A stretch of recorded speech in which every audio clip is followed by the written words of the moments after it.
क्या शेड्यूल कैसे लिखा है? नया नया कुछ स्टूडेंट है, अब जो पढ़ाते जाएंगे टेस्ट उसका लेते जाएंगे, सिंपल बात।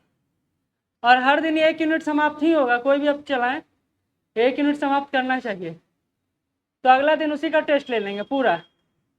अगर तीनों सेक्शन का लेना पड़े, साइंस, पॉलिटी और इकोनॉमी, तो तीनों का ही मिला के ले लेंगे, ये भी कर सकते हैं। हाँ हाँ, ज़्यादा क्वेश्चन रहेगा, हम गलत ज़्यादा करेंगे नहीं। मेन है सिर्फ लेने से नहीं ना, बनाने में टाइम लगता है। आज कोशिश करते हैं बिहार इकोनॉमिक सर्वे समाप्त करने का। 41 पेज है लगभग, सुनते जाइएगा, थोड़ा प्रेशर हो सकता है लेकिन क्या करिएगा, मजबूरी है ना। सब पढ़ा हुआ है ना, दोबारा रिवाइज ही तो करना है, बड़ी बात तो ये है। अब आपको बउआ की तरह एकदम कान में डाल डाल के समझाएंगे तो ऐसा नहीं ना चलेगा। अब टाइम भी नहीं है, और अगर अभी स्पीड नहीं करवाए तो फिर डेट बढ़ेगा, तो उस समय रिवाइज करिएगा, क्या करिएगा, बैठ के मोटाइएगा।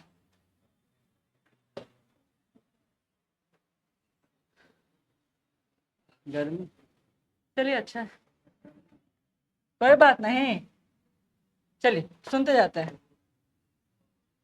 सिंपल पढ़े थे हम लोग कि हम लोग को अगर पैसा दिया जाता है तो उसका हिसाब किताब भी लिया जाता है, जो हिसाब किताब लिया जाता है उसी को कहते हैं आर्थिक सर्वेक्षण। ये समझ में आया? आपको अगर पैसा दिया गया 5,000 के महीना में चला, तो अगले महीना में पैसा देने से पहले आपसे पूछा जाएगा कि बउआ कहाँ कहाँ खर्च किए हो और कैसा खर्च चल रहा है, इसे कोई लाभ होगा या नहीं होगा। इस पूरी प्रक्रिया को आर्थिक सर्वेक्षण सर्वेक्षण कहते हैं मुख्यतः, जो आपसे पूछा जाता है। ठीक है, तो तथ्यात्मक ज्ञान इसमें ज्यादा है, कंसेप्चुअल नॉलेज कम है। तथ्यात्मक ज्ञान और कंसेप्चुअल नॉलेज में अंतर पता है ना, फैक्ट पर ज्यादा फोकस होगा, फैक्ट एंड फिगर पूछा जाता है कि भाई ये बताइए कि प्रति व्यक्ति आय कितना है बिहार का, या भारत का प्रति व्यक्ति आय कितना है, तो ये हुआ फैक्चुअल नॉलेज। कंसेप्चुअल हुआ कि जीडीपी आ गया, जीएसडीपी आ गया, तो वो क्या होता है, तो वो क्या होता है वो इकोनॉमिक का जब क्लास चलाएंगे तो उसमें बताएंगे, आज नहीं बताएंगे। ठीक, आज सिर्फ सुनते जाइए आप लोग, जिससे पता चले, थोड़ा थोड़ा बताते चलेंगे। ठीक, तो क्या है ये, तो एक वार्षिक दस्तावेज है। मैंने बोला, कल ही हम पढ़ रहे थे कि अर्थव्यवस्था का कोई भी रूपरेखा है जो एक टाइम इरा में काम करता है, और टाइम इरा कितने दिन का होता है, 365 दिन का होता है। तो हमारा फाइनेंशियल ईयर कितने दिन का है, तो 1 अप्रैल से लेकर के 31 मार्च तक का है, और यही फाइनेंशियल ईयर के लिए सारा कामकाज होता है। यानी ये आपका महीना हो गया, देश के लिए ये महीना हो गया, जैसे आपके लिए जनवरी फरवरी मार्च हो गया, वैसे ही इसका फाइनेंशियल ईयर हो गया। ठीक है, चलिए बाकी बात में, तैयार कौन करता है, वित्त विभाग तैयार करता है। पेश कौन किए हैं, तो सम्राट चौधरी पेश किए हैं। किम्मा आर्थिक सर्वेक्षण है, बहुत इंपॉर्टेंट है, 18वां आर्थिक सर्वेक्षण है। छोटा छोटा बिंदु है जो आप स्किप करते हैं, स्किप नहीं करना। ठीक, पहला आर्थिक क्वेश्चन आया हुआ है, क्वेश्चन आया हुआ है कि पहला आर्थिक सर्वेक्षण बिहार का कब पेश किया गया, 2006 और 2007 में। कौन पेश किए हैं, सुशील कुमार मोदी पेश किए हैं। ठीक है, और इसी के अनुसार ये कितना नंबर का है, 18वां नंबर का है। और कितना अध्याय इस बार, तो 14 अध्याय। चलिए ये अध्याय वाला इंपॉर्टेंट नहीं, कितना पेज है, तो लगभग 600 के आसपास पेज है। ठीक, चलिए हम लोग जब पढ़ रहे थे, चलिए नहीं पढ़ रहे थे, कुछ नहीं पढ़े, जीरो पढ़े, हम लोग ये जान रहे हैं कि हमारे घर का कितना आय होता है, तो हम लोग ये पढ़े कि 15,000, 20,000, 50,000 आय होता है। वैसे ही अपने बिहार राज्य का जीएसडीपी कितना है, यानी कितना हमारा वस्तु और सेवा पर मौद्रिक मूल्य निकाला जाता है, उसके आधार पर बात होता है, उसको जीएसडीपी कहते हैं। ठीक, जीडीपी किसको कहते हैं, बता देते, नहीं तो नया वाला बच्चा फिर। जीडीपी बोला जाता है एक वार्षिक, एक फाइनेंशियल ईयर में आपके आर्थिक क्षेत्र में जितना वस्तु और सेवा का उत्पादन हुआ है, उसका अंतिम मौद्रिक मूल्य जो कहलाता है वो जीडीपी कहलाता है। फिर से सुन लीजिए, जैसे ये भारत है, भारत में क्या क्या अर्थव्यवस्था में क्या क्या उत्पादित होगा, वस्तु होगा और सेवा होगा। या तो कोई सामान बनाएंगे या उस सामान को भेजेंगे या खरीदेंगे, इसी का जो अंतिम मौद्रिक मूल्य होता है, अंतिम मौद्रिक मूल्य जो होता है वो कहलाता है जीडीपी। ये भारत के परिप्रेक्ष्य में हो गया, ग्रॉस डोमेस्टिक प्रोडक्ट। लेकिन इसको किसी भारत के किसी राज्य के परिप्रेक्ष्य में बात कर रहे हैं, तो जीडीपी जो हो जाता है GSDP, gross state domestic product. ये समझ में आया? ऐसे कौन कौन नया है? एक नया है, दो नया है, और तो कोई नया नहीं ना? तीन नया है, चार नया, चार। अच्छा तुम नया हो, बूढ़ी हो जाओगी इसी क्लास में, नए रहोगे। चलिए, तो ये जीडीपी, इधर विशाखा तुम भी नए हो औसे में, तुम तो उससे भी नया हो, तो रेगुलर आती है, तुम तो कभी कभी आती है। तो ये हो गया जीएसडीपी, समझ गए? स्टेट के परिप्रेक्ष्य में एस लग जाता है, ऐसे जीडीपी रहता है। चलिए अब आगे बढ़ते हैं। तो कहता है, और ये जीडीपी जब निकालते हैं तो दो आधार पर निकालते हैं, बताए थे। एक वर्तमान मूल्य पर जो अभी बाजार में चल रहा है, एक स्थिर मूल्य पर जो हम लोग एक बेस ईयर लिए हैं। और बेस ईयर क्या लिए हैं? 2011 और 12। बेस ईयर मतलब कहते हैं ना कि फलाना के बेटा डीएम बन गया और तुम तो एसडीएम में बने हो, तो एक होता है कि हम उससे तुलना करते हैं एक वर्ष से। वो वर्ष कौन सा है? 2011 और 12। ठीक है, ये भी क्वेश्चन आया हुआ है, फाइनेंशियल ईयर को लेकर भी एक क्वेश्चन आया हुआ है। ठीक है, बताने लगे तो बड़ा लेट हो जाएगा। चलिए ठीक, कोई बात नहीं। तो राज्य का जीएसडीपी वर्तमान मूल्य पर कितना है और स्थिर मूल्य पर? वर्तमान मूल्य मतलब आज के परिप्रेक्ष्य में, स्थिर मूल्य मतलब 2011 और 12 के परिप्रेक्ष्य में। बात समझ में आया? स्थिर मूल्य मतलब हम जोड़ते हैं कि भैया वहां से आज का रेट क्या हुआ है, तो ये हमेशा कम होगा और ये हमेशा ज्यादा होगा, क्योंकि इसमें इन्फ्लेशन जुड़ा रहेगा, मुद्रास्फीति जुड़ा रहेगा। ठीक है, तो ये कितना है? तो 7,51,396 करोड़। ये डेटा है, याद करना है, इसको हम याद नहीं करवा सकते, आप रट लीजिएगा बैठ के, एकदम रटना पड़ेगा, इसके अलावा कोई विकल्प नहीं। इसके अलावा स्थिर मूल्य पर 4,42,473 करोड़। तो दो डेटा आपके सामने आया कि बिहार का आकार कितना बड़ा है जीएसडीपी में। तो आपका एक वर्तमान मूल्य पर आकार है 7,51,396 करोड़ और स्थिर मूल्य पर है आकार 4,42,473 करोड़। ठीक है, बढ़े? ये नहीं बताएंगे बबुआ, अभी बाद में बताएंगे, जब पढ़ाएंगे ना तब, अभी नहीं। अभी पढ़ाएंगे तो हमारा इकोनॉमिक सर्वे समाप्त होगा।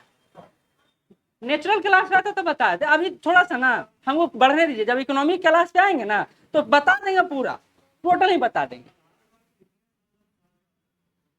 ना। साल का नहीं, एक ही साल का होता है फाइनेंशियल ईयर 2011 और 12।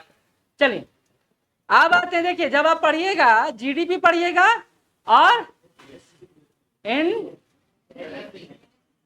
क्या पढ़े थे? ठीक है, एनएनपी पढ़े थे, एनडीपी और पढ़े थे नेशनल डोमेस्टिक प्रोडक्ट। अच्छा सब बुलाए, छोड़िए कोई बात नहीं। अब जैसे जीएसडीपी था वैसे एनएसडीपी पढ़ लीजिए, समझ लीजिए एनएसडीपी भी वैसा ही है, ज्यादा कुछ मत अभी कंसेप्ट लगाइए, कंसेप्ट बाद में लगाएंगे कि कौन आया और कौन गया वाला कंसेप्ट। जीएसडीपी जैसे पढ़े वर्तमान मूल्य पर और स्थिर मूल्य पर, वैसे ही एनएसडीपी पढ़ लेंगे वर्तमान मूल्य पर और स्थिर मूल्य पर। ठीक है, बस इतना दिमाग लगाइए, ज्यादा मत लगाइए। यहाँ पर 7,51,396 करोड़, एनएसडीपी पर 6,81,761 करोड़। 7,51,396 करोड़ और ये 6,81,761 करोड़ एनएसडीपी। क्वेश्चन आता है सिंपल सा, क्वेश्चन आता है सिंपल, जीएसडीपी और एनएसडीपी दोनों। नहीं, ये नहीं हम बता सकते हैं, और ये तो अब आप सोचो मत कीजिए अभी। नहीं, एकदम पूछे, अगर नहीं कुछ दिया तो वर्तमान मूल्य पर रहेगा, और अगर फाइनेंशियल ईयर जोड़ दिया या फिर स्थिर मूल्य जोड़ दिया तो आपको पता है कैसे रहेगा। अगर नहीं जोड़ा तो वर्तमान मूल्य पर गणना करेंगे। ठीक है, तो ये हो गया 6,81,761 करोड़, ये हो गया 3,94,114 करोड़। ठीक है, अभी हम लोग राष्ट्रीय आय पढ़ेंगे, उसमें सारा टर्मिनोलॉजी पढ़ लेंगे। ठीक है, अभी 2 दिन रुक जाइए, उसके बाद राष्ट्रीय आय पढ़ा देंगे। अब आते हैं, ये तो पूछा गया प्रीवियस ईयर क्वेश्चन आप देख रहे होंगे, तो प्रति व्यक्ति आय पूछा ही गया है। तो बिहार का प्रति व्यक्ति आय समझते हैं ना, हर व्यक्ति कितना कमाता है, हालांकि आप हम नहीं कमाते हैं ज्यादा। तो प्रति व्यक्ति आय में 13.9% का ग्रोथ देखा गया है, और वर्तमान मूल्य पर प्रति व्यक्ति आय बिहार का, ये बिहार का 59 कब देखे? पेपर वाला नहीं हम पढ़ा रहे हैं अभी, हम पढ़ा रहे हैं फाइनेंस, हम इकोनॉमिक सर्वे, पेपर वाला पर नहीं बात करेंगे ना अभी, हम इकोनॉमिक सर्वे का बात करेंगे। और पेपर वाला पर सरकार भी बात तब तक नहीं करेगा जब तक वो वित्त मंत्रालय का वेबसाइट पर ना दे दे या कहीं नहीं दे दे। पेपर ऑथेंटिक नहीं सोर्स माना जाता है जब तक कि कोई सोर्स वो ख्याल किया जाता है, वो कल्पना किया जाता है, रियल क्या है यहाँ, तो उस पर नहीं जा रहे हम अभी। 13.9% का ग्रोथ हुआ है और अभी हमारा प्रति व्यक्ति आय बिहार का कितना है, 59,637 रुपया। अस्थिर मूल्य पर हमेशा कम रहेगा क्योंकि उसको हम 2011-12 से तुलना करेंगे, तो ये है 35,119 रुपया। अस्थिर मूल्य में कितना ग्रोथ हुआ है, 9% का, और वर्तमान मूल्य में कितना ग्रोथ हुआ है, 13.9% का। अच्छा देखिए यहीं पर एक और बात देती है प्रति व्यक्ति आय, पूछा गया है इसलिए कि भारत का प्रति व्यक्ति वर्तमान मूल्य पर कितना है, तो 1,72,276 रुपया, और भारत का प्रति व्यक्ति आय स्थिर मूल्य पर कितना है, तो 98,374 रुपया। ये इकोनॉमिक सर्वे पढ़िएगा तो उसमें दिया हुआ है। ठीक, हमारा पूरा डाटा जो है इकोनॉमिक सर्वे के इर्द गिर्द घूम रहा है, इधर उधर नहीं घूम रहा है। हाँ थोड़ा सा क्लास प्रेशराइज लगेगा, लेकिन चलिए छोड़िए। जीएसडीपी में तीन अर्थव्यवस्था का 3 क्षेत्र होता है, हम सभी जानते हैं। जानते हैं? नहीं जानते हैं, नहीं जानते, कोई बात नहीं। 3 क्षेत्र होता है, प्राइमरी, सेकेंडरी और टर्सरी। अब आपका अर्थव्यवस्था अगर काम कर रहा है तो तीनों क्षेत्रों में काम कर रहा होगा, सिंपल बात है। तो तीनों क्षेत्र का हमारे बिहार की अर्थव्यवस्था में कितना योगदान है, तो यहाँ देख लीजिए, प्राइमरी सेक्टर का योगदान 20.6 है, सेकेंडरी सेक्टर का योगदान 20.7 है, और टर्सरी सेक्टर का योगदान 58.34 है। अब एक और बात सुन लीजिए, कहीं कहीं आपको दिया रहेगा 20%, 20% और 59%, तो घबराइएगा मत। क्यों? क्योंकि वो अप्रॉक्स करके दिया हुआ, गलत नहीं, वो भी गलत नहीं है, क्योंकि मैथमेटिक्स हमेशा औसत या अप्रॉक्स पर काम करता है। ठीक, अब देखिए यही डाटा आपको आगे जाके पढ़ना है, जो चार्ट में यहाँ पर दिया हुआ है। चार्ट को देखिए, हम पढ़ा दे रहे हैं, आपको पढ़ना पड़ेगा तब जाके याद होगा, नहीं तो याद नहीं होगा। याद रख लीजिएगा ये बात कि सर पढ़ा के चलेगा एकदम जादूगर है कि एकदम दिमाग में फिट कर गए, तो खाली यही फिट होगा, बाकी निकल जाएगा। ठीक, तो आपको बार बार जाके इकोनॉमिक सर्वे पढ़ना होगा, 5 से 6। पिछले बार क्वेश्चन नहीं आया है इकोनॉमिक सर्वे बजट से, याद रखिए, इस बार आएगा, इस बार आएगा। चलिए, तो सकल मूल्य वर्धन आपको जीबीए पढ़ाए थे, याद है? जब आप अर्थव्यवस्था को सामूहिक रूप से जब देखना चाहेंगे तो जीडीपी पर काम करेंगे, और जब अर्थव्यवस्था के एक क्षेत्र विशेष को देखना चाहेंगे कि कृषि में कितना हुआ, उद्योग में कितना हुआ, तो जीबीए पर काम करेंगे, ग्रॉस वैल्यू एडेड, जीबीए। ठीक है, बात समझ लीजिए। जीडीपी मतलब पूरा क्लास, और जीबीए मतलब हम इनका इनका इनका या इनका जानना चाहते हैं, तो ठीक है, समझ में नहीं आ रहा है, लेकिन हाँ ठीक, कोई बात, यही चाहिए। आगे बढ़ते हैं। ठीक, तो जीबीए में कितना हिस्सा है, प्राइमरी का, सेकेंडरी का और टर्सरी का, तो कहता है 20.7, 20.7 और 58.6। उसी तरह रोजगार में कितना हिस्सा है प्राइमरी का। अब देखिए, ये देखने का तरीका है, आपको नहीं पता चलेगा इसी देखिएगा तो। प्राइमरी सेक्टर का रोजगार में हिस्सा 47.8, मेंस में बहुत बहुत जरूरी, और सेकेंडरी का 25.9। तुमको समझ में आ रहा है जागृति? हाँ, तुमको ये क्लास ऐसे करना नहीं था, अगला दिन से करना, बजट खत्म हो जाएगा तब। और ये 26.3 है, वो टर्सरी सेक्टर का रोजगार में योगदान, मेंस में काफी इंपॉर्टेंट है, पीटी में भी पूछा जा सकता है। इसी तरह सकल मूल्य वर्धन में अच्छा ये है, ये 2000 कब का है, अच्छा 19-22 से है, ठीक है, 21-22 का। तो ये इसी आधार पर यहाँ देख लीजिएगा और यहाँ देख लीजिएगा, दो इधर दो इधर, ये बिहार का है और ये भारत का है। ठीक है, ये बिहार का है और ये भारत का, तो हम बिहार का ज्यादातर देख रहे हैं अभी, भारत का भी आप साथ ही साथ देखते चलिएगा, तो आपको भारत का इकोनॉमिक सर्वे पढ़ते समय आसानी होगा। नहीं समझ में आया, देखिए कितना आसान है। ये कहता है कि प्राइमरी सेक्टर में कितना है, ये कहता है सेकेंडरी में कितना है, ये कहता है टर्सरी में कितना है, किसका, सकल मूल्य वर्धन में। यानी प्राइमरी सेक्टर अगर 100 है हमारी अर्थव्यवस्था, तो उसमें प्राइमरी सेक्टर का योगदान कितना है। इसी तरह रोजगार 100 है, तो 100 में कितना व्यक्ति को रोजगार प्राइमरी सेक्टर देता है, कितना, पानी ला देना, अच्छा पानी है। सेकेंडरी सेक्टर कितना रोजगार देता है, टर्सरी सेक्टर कितना। इसी तरह भारत के परिप्रेक्ष्य में, थोड़ा दूर दूर हो जाए तुम दोनों, हाँ ठीक है। जहां खुसफुस करते हैं ना, तो हमें लगता है हमारी बात नहीं सुन रहे हैं। देखिए यहां से क्वेश्चन लगातार पूछा गया, यहां से क्वेश्चन लगातार आया है कि भैया बताइए कि सबसे धनी राज्य जिला कौन सा है, सबसे ज्यादा पेट्रोलियम प्रोडक्ट कहाँ खर्च होता है, सबसे कम खर्च कहाँ होता है, डीजल, एलपीजी, सबको लेकर क्वेश्चन पूछा गया है। तो आपको ये पता होना चाहिए, तो प्रति व्यक्ति सकल राज्य घरेलू प्रति व्यक्ति के हिसाब से क्या इधर पटना जिला सबसे रईस है, कितना है 1,14,541 रुपया प्रति व्यक्ति आय है पटना का। तो आप पटना में हैं तो सबसे ज्यादा प्रति व्यक्ति आय वाले जिले में आप शामिल, ठीक है। फिर से बिहार का सबसे रईस जिला कौन है, ऐसे पूछ, सबसे धनी जिला कौन सा है, तो पटना है, ठीक है। फिर सेकंड पे बेगूसराय है और थर्ड पे मुंगेर। सबसे गरीब जिला कौन सा है, तो यहां देख लीजिए शिवहर है, दूसरा अररिया है, तीसरा सीतामढ़ी। ये चार्ट समझ में आ जाएगा। ऐसे क्या प्रॉब्लम रहा पूछो विशाखा मेरे से। शकल मतलब कुल, शकल मतलब ये शकल नहीं, शकल मतलब कुल, ठीक है। क्योंकि शकल के हिसाब से देखो तो मेरा शकल सबसे खराब लग रहा है। नहीं चलिए यहाँ से प्रति व्यक्ति के हिसाब से पेट्रोल का कितना खपत करता है कौन सा जिला, ये समझे नहीं। हमारे यहाँ 100 लीटर खत्म होता है, तो 100 लीटर में हम जनसंख्या से भाग दे देंगे तो हमें पता चल जाएगा एक व्यक्ति कितना खपत करता है। तो इस लिहाज से भी पटना सबसे आगे 70.2 लीटर खर्चा करते हैं हम लोग। फिर मुजफ्फरपुर है, फिर पूर्णिया है, ठीक है। उसके अलावा सबसे कम गरीब जिला कौन है, गरीब मतलब सबसे कम खपत करता है, तो बांका है, लखीसराय और शिवहर। वहाँ साइकिल चलाते हैं, अब पटना में साइकिल नहीं चलाते हैं, है ना। ये तो एकदम अच्छा बात है। अभी वो लड़का कमेंट किया, बोले कि दिसंबर में होगा एग्जाम, तो सर उस समय सर्दी खांसी रहेगा, बुखार का सीजन है, उस समय एग्जाम होगा ना, जाके मार्च में एग्जाम होगा। बोले बहुत अच्छा, ऐसा ऐसा ही चाहिए। अरे हो सकता है पैदल भी चले।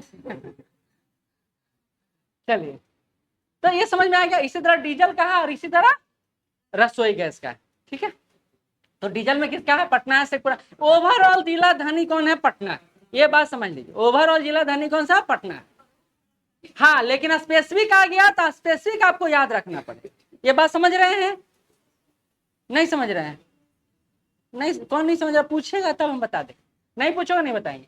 तो इसी रसोई गैस के खपत के आधार पर भी पटना है, बेगूसराय और गोपालगंज। सबसे कम में अररिया है, बांका है और किशनगंज। ये तथ्य है, देखिए इसमें कोई समझाना नहीं कि हम समझा देंगे तो आपको याद, ये तथ्य है जो आपको रटना पड़ेगा, ठीक है।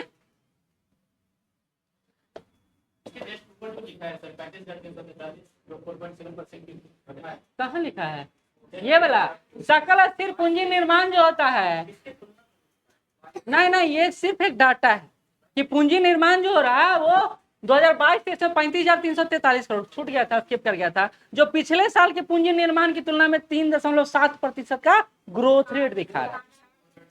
4.7 चलिए ठीक, 4.7% का ग्रोथ रेट दिखा रहा है।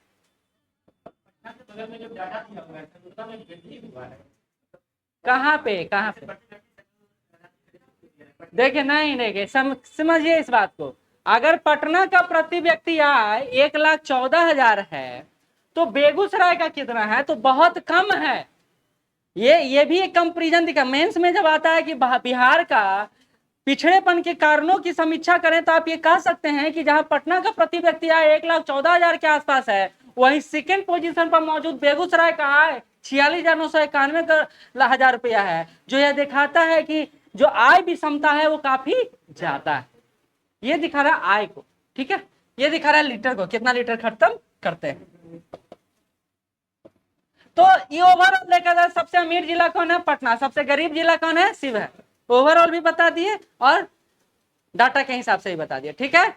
अमीर पटना और गरीब शिवहर। कौन कौन शिवहर से हैं, अच्छा ना ठीक है कोई बात नहीं। गरीब ना कोई बनना नहीं चाहते हैं, क्या बात। चलिए ये यूनिट ना बहुत जरूरी है, क्योंकि फिजिकल डेफिसिट, रेवेन्यू डेफिसिट, ये सबसे क्वेश्चन लगातार पूछा जाता है बीपीएससी में। ये चार आपको ये जब पढ़ लीजिएगा तो कम से कम एक क्वेश्चन बनने का उम्मीद रहेगा, ठीक। इसलिए कहते हैं कि आप स्टैटिकल इकोनॉमी पढ़े ना पढ़े, लेकिन डायनेमिक इकोनॉमी यानी बिहार इकोनॉमिक सर्वे आपको पढ़ना चाहिए, ठीक। अब आते हैं सरकार का। अब देखिए सरकार दो तरह का व्यय करती है, सिंपल समझ लीजिए पहले, फिर इसको बताएंगे तो समझ में आ जाएगा। दो तरह का व्यय, आपके घर में भी दो तरह का खर्चा होता है, आप पर जो आप पर, और एक खर्चा होता होगा कुछ बनाने में, या जमीन सोना चांदी कुछ खरीदते होंगे। दो तरह का खर्चा होता है, जो आप पर खर्चा हो रहा है अनायास ही खर्चा हो रहा है, मुफ्त में खर्चा हो रहा है, उसका कोई फीडबैक कोई रिस्पॉन्स नहीं मिलता है, और उसको कहते हैं रेवेन्यू डिफिसिट, यानी जिसका कोई रिटर्न नहीं मिलता है, उस पर आपका स्वामित्व नहीं रहता है। और एक होता है रेवेन्यू एक्सपेंडिचर, एक होता है कैपिटल एक्सपेंडिचर, राजस्व व्यय और पूंजीगत व्यय। राजस्व व्यय क्या हुआ? जो आप पर खर्चा हुआ, यानी पेमेंट दिए, वेतन दिए, महीना वारा दिए, तो ये हो गया राजस्व व्यय, जिससे कोई लाभ नहीं है स्टेट को। लेकिन एक होता है जिससे फैक्ट्री बना दिए, आपके लिए जमीन जायदाद खरीद दिए, तो ये हो गया पूंजीगत व्यय। तो अच्छा कौन रहेगा एक घर में? पूंजीगत व्यय बढ़ेगा जो अच्छा रहेगा, या राजस्व व्यय बढ़ेगा जो अच्छा रहेगा? अभी सोच रही है हमरा पर नहीं खर्चा करेंगे तो पैसा रख के कोची करेंगे, ऐसा मत सोचो, ऐसा सोचो कि वो संपत्ति बाद में काम देगा। आप काम बेटा बेटी काम देता है, माई बाप हर जमीन दौलत अपन नाम से कहले रहते हैं, हम अपना नाम तो आपके नाम से नहीं करें, क्यों? क्योंकि उनका पूंजीगत जो व्यय है वही लास्ट में काम आता है, याद रखिएगा। तो पूंजीगत व्यय अच्छा माना जाता है, राजस्व व्यय अच्छा नहीं माना जाता है, क्योंकि आप कब नहीं विद्रोही प्रवृत्ति के हो जाएंगे, कौन जानता है ना। चल नालायक तो अभी भी है, आगे बढ़ते हैं। ये समझ में आ गया? तो अब आएगा, अब देखिए राजस्व हानि उसी को कहेंगे और पूंजीगत हानि भी उसी को कहेंगे। हालांकि पूंजीगत हानि नहीं होता है, हमेशा पूंजीगत लाभ ही होता है। क्यों? क्योंकि वो जमीन या वो फैक्ट्री ऐसा नहीं है कि बेकार चला जाएगा, वो हमेशा काम में आएगा। आज सरकार डिसइन्वेस्टमेंट के द्वारा जो पैसा अर्जित कर रही है वो कहाँ से कर रही है? इसी पूंजीगत व्यय का कर रही है। मतलब नहीं समझे? डिसइन्वेस्टमेंट होता है अपने जमीन का मालिकाना हक किसी और को दे देना। तो सरकार एयरलाइंस भेज दी, एयर इंडिया, तो क्या हो गया? डिस इन्वेस्टमेंट नहीं हुआ, डिसइन्वेस्ट यानी विनिवेश। चलिए आगे बढ़ते हैं। अब आता है सरकार, राज्य सरकार का व्यय कितना है? तो 2,31,904 रुपया। अगर राज्य सरकार का व्यय इतना है तो बजट प्रावधान भी इसी के इर्द गिर्द रहेगा, ये बात याद रखें। जितना खर्चा उतना ही तो बजटीय प्रावधान उसी के इर्द गिर्द रखेंगे। तो ये कहता है कि राज्य सरकार के व्यय में कितना प्रतिशत का वृद्धि हुआ है? 20.1% का वृद्धि हुआ है। यानी ये सरकार अब काम कर रही है, कुछ ज्यादा ही काम कर रही है, इसलिए व्यय ज्यादा दिखा रहा है। काम होगा तभी ना व्यय होगा। एक पिछड़े राज्य के लिए क्या व्यय सकारात्मक है? तो एकदम सकारात्मक है। अगर राजकोषीय घाटा या राजस्व घाटा रहा तब भी चलेगा, लेकिन व्यय लगातार होते रहना चाहिए। अब कहते हैं दो तरह का व्यय अभी बता दिए, राजस्व व्यय होगा और पूंजीगत व्यय होगा। तो पूंजीगत व्यय कितना है? तो 47,928 करोड़। और राजस्व व्यय कितना है? 1,83,976 करोड़। अब एक बात सोचिए, राजस्व व्यय ज्यादा हो रहा है, पूंजीगत व्यय कम हो रहा है, राज्य आगे बढ़ेगा या पीछे जाएगा? पीछे जाएगा, इसलिए हम पिछड़े हैं। ये हुआ टेक्निकल आपको बताना कि आपसे पूछा बिहार पिछड़ा हुआ क्यों है, तब बताइएगा कि राजस्व व्यय ज्यादा है, पूंजीगत व्यय कम है, इसलिए हम पिछड़े हुए। मम्मी पापा दिन भर हमरे पर खर्च कर रहे हैं, कभी लिपस्टिक, कभी पाउडर, कभी सेंट, कभी डिओड्रेंट, और इसी सब में सारा पैसा खत्म हो रहा है, कुछ ज्यादा बना नहीं पा रहे हैं। बात समझ में आया? Simple method. चलिए आगे बढ़ते हैं। इसी में राजस्व घाटा होता है, इसको कहते हैं रेवेन्यू डेफिसिट। इंग्लिश वाले को भी दिक्कत नहीं होगा। कितना है? 11,288 करोड़ रुपया में 11,288। वही प्राथमिक घाटा कितना है? प्राइमरी डिफिसिट कितना है? तो 2022-23 में 29,640 करोड़ था। अब इस बार 2023-24 में 7,213 करोड़ के आसपास है, इतना याद कर लीजिए। सरकार सबसे ज्यादा व्यय कहां करती है? आता है असेंडिंग और डिसेंडिंग ऑर्डर में करने आ सकता है, ठीक है। सरकार सबसे ज्यादा व्यय कहां करती है? सरकार सबसे ज्यादा व्यय सामाजिक सेवा में करती है, उसके बाद व्यय आर्थिक सेवा में, उसके बाद सामान्य सेवा। कितना करती है? तो सामाजिक सेवा में 88,348 करोड़, आर्थिक सेवा में 39,598 करोड़, और सामान्य सेवा में कई सारे शामिल होते हैं, तो इसलिए 56,029 करोड़। तो ये ग्रोथ रेट भी दिखा रहा है, 16.1% का वृद्धि हुआ सामाजिक सेवा में सरकार के व्यय में। क्यों? क्योंकि इलेक्शन टाइम है, इलेक्शन टाइम इसमें 15.9% का, इसमें 14.5% का। ठीक है, ठीक, ये डाटा है। अब देखिए क्वेश्चन ये आया हुआ है राजकोषीय घाटा को लेकर, सभे याद करना है, एक कोई चीज नहीं छोड़ना। अभी रोवे लगेगी, रोना मत। ये इकोनॉमिक सर्वे का एक बात ही है कि आपको डाटा बेस्ड ही थ्योरी बताया जाए। आपको बिहार में कंसेप्चुअल क्वेश्चन कम आता है, तो कंसेप्चुअल क्वेश्चन वाले बात के लिए स्टैटिक इकोनॉमी पढ़ेंगे। ये क्या है? डायनेमिक है। अब आपका आ गया प्राथमिक घाटा, आप आ गया द्वितीय घाटा, तो आपको कैसे पता होगा? तो वो आपको स्टैटिक जीके में पता होगा। ठीक है, तो राजकोषीय घाटा कितना है, तो 2022-23 में इसको याद क्यों करना है, 25,568 करोड़ रुपया, 25,568 परसेंट के हिसाब से कितना है, अप्रोक्स 2.98% है, तो ये हो जाएगा अप्रोक्स 3% के आसपास। समझ गए। हमारा राजकोषीय घाटा कितना है। अब राजकोषीय घाटा भी सरकार के आय व्यय का घाटा। घाटा किसको कहते हैं, पैसा कम आया खर्चा ज्यादा हुआ, क्या कहलाएगा, घाटा कहलाएगा। सिंपल बात, चाहे वो राजस्व घाटा हो, चाहे वो रेवेन्यू डेफिसिट हो, चाहे फिजिकल डेफिसिट हो, घाटा मतलब आय कम व्यय ज्यादा। ठीक है, देखो मुस्कुराता हुआ रखो, डाटा आएगा, डाटा बिल्कुल आएगा, डाटा के बिना इकोनॉमिक सर्वे नहीं चल सकता है। जब आप इकोनॉमिक सर्वे पकड़िएगा ना, तब रख दीजिएगा माथा पकड़ के, क्यों, क्योंकि डाटा बेस्ड होता है। चलिए, कहते हैं, अब यही क्वेश्चन है, कहा ना हमसे कोई कि भैया तुमने पे ऊपर 14,000 का कर्ज है। हम बोले 1 रुपया लेवे नहीं किए, तो कर्जा कहां से आ गया मेरे ऊपर। आप सबके ऊपर 14,000 प्लस का कर्जा, पता है, तो वो कैसे कर्जा है। इसके लिए इस बात को समझिए कि सरकार ने, राज्य सरकार ने पैसा लिया है, तो राज्य सरकार किसका है, आपका है। पैसा लिया किसी के नाम पे, तो पूरे घर के सदस्य पर बकाया होगा। तो कितना लिया सॉरी 2,93,307 करोड़ रुपया मार्केट से उठाया है हमने।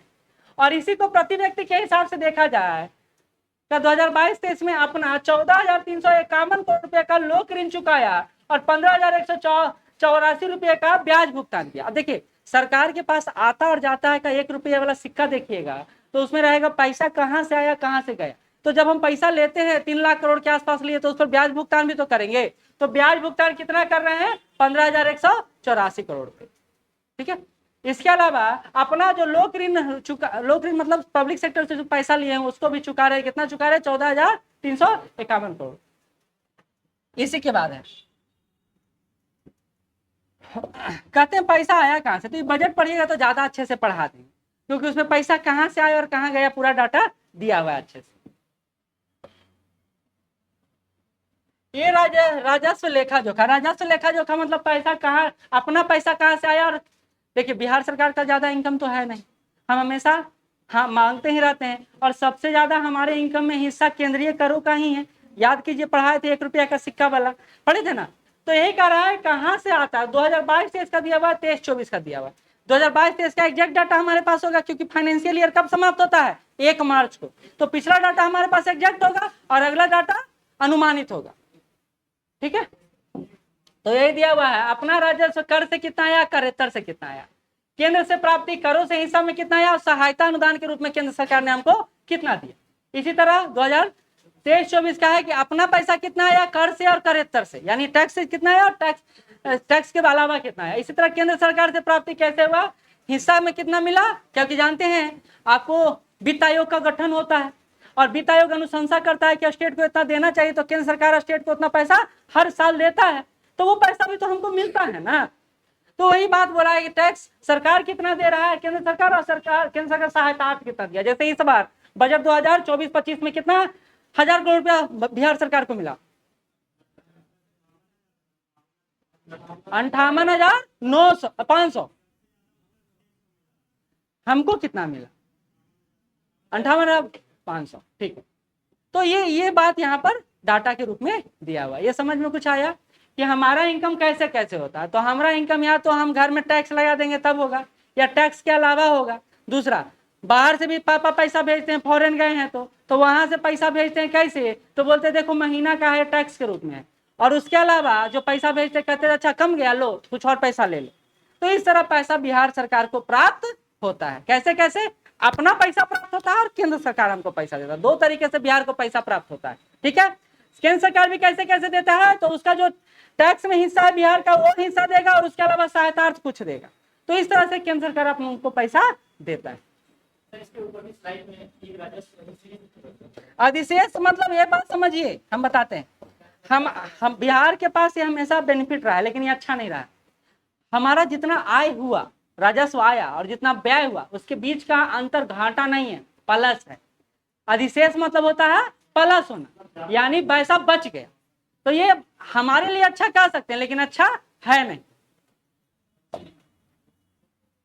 चलिए, ये वाला याद कर लीजिए।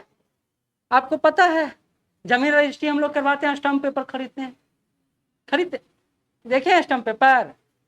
चलिए ठीक है।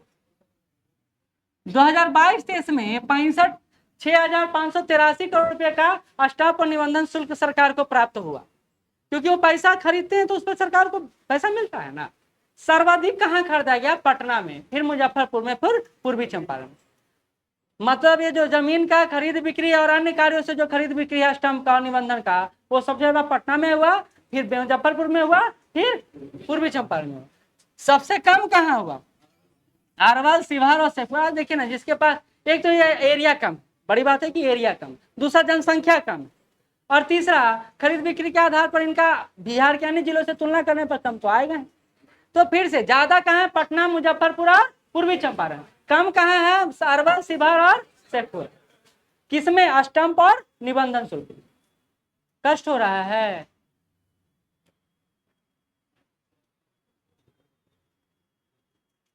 पसीना बह रहा, पानी पीते रहिएगा, नहीं तो कल की तरह वो बेहोश हो गए थे आप लोग भी ना हो जाए। और हमारे क्लास में सब होगा, क्या कि हमें लास्ट में पढ़ता है। चलिए अगला आते हैं। किसी भी अर्थव्यवस्था, थोड़ा स्पीड जा रहे हैं मानते हैं, लेकिन इतना नहीं चलेंगे तो आपका काम नहीं चलेगा। आप बस ये समझिए कि हम लोग स्टेप बाय स्टेप सारा फॉर्मेट को देखते जा रहे हैं। आप घर में बैठिएगा तो आपको पता चलते चला जाएगा कि हम लोग जो पढ़े हैं वो कैसे कैसे कैसे कैसे सीक्वेंस में है। ठीक है, ये पीडीएफ जब आपके सामने रहेगा ना तो सारा बात समझ में आ जाएगा। पीडीएफ नहीं देंगे तो समझ में कुछ नहीं आएगा, जीरो हो जाइएगा। कृषि सेक्टर में आता है, आपको पता है बिहार। सुमित पहले अच्छा से कर लीजिए, मूड़ी तोड़ लीजिए। बिहार की अर्थव्यवस्था में सबसे ज्यादा जो योगदान देता है वो देता है एग्रीकल्चर सेक्टर देता है। अगर एग्री बेस्ड बिजनेस को हम लोग बढ़ाते हैं तो बिहार का डेवलपमेंट हो सकता है। सारा जो कोर एरिया है बिहार का जिसके इर्द गिर्द घूमता है वो है एग्रीकल्चर सेक्टर, कृषि क्षेत्र। देखिए एम्प्लॉयमेंट में भी 47.4% एम्प्लॉयमेंट जनरेट कृषि ही कर रहा था, यानी हमारे यहाँ सबसे ज्यादा एम्प्लॉयमेंट जनरेट भी एग्रीकल्चर सेक्टर ही करता है।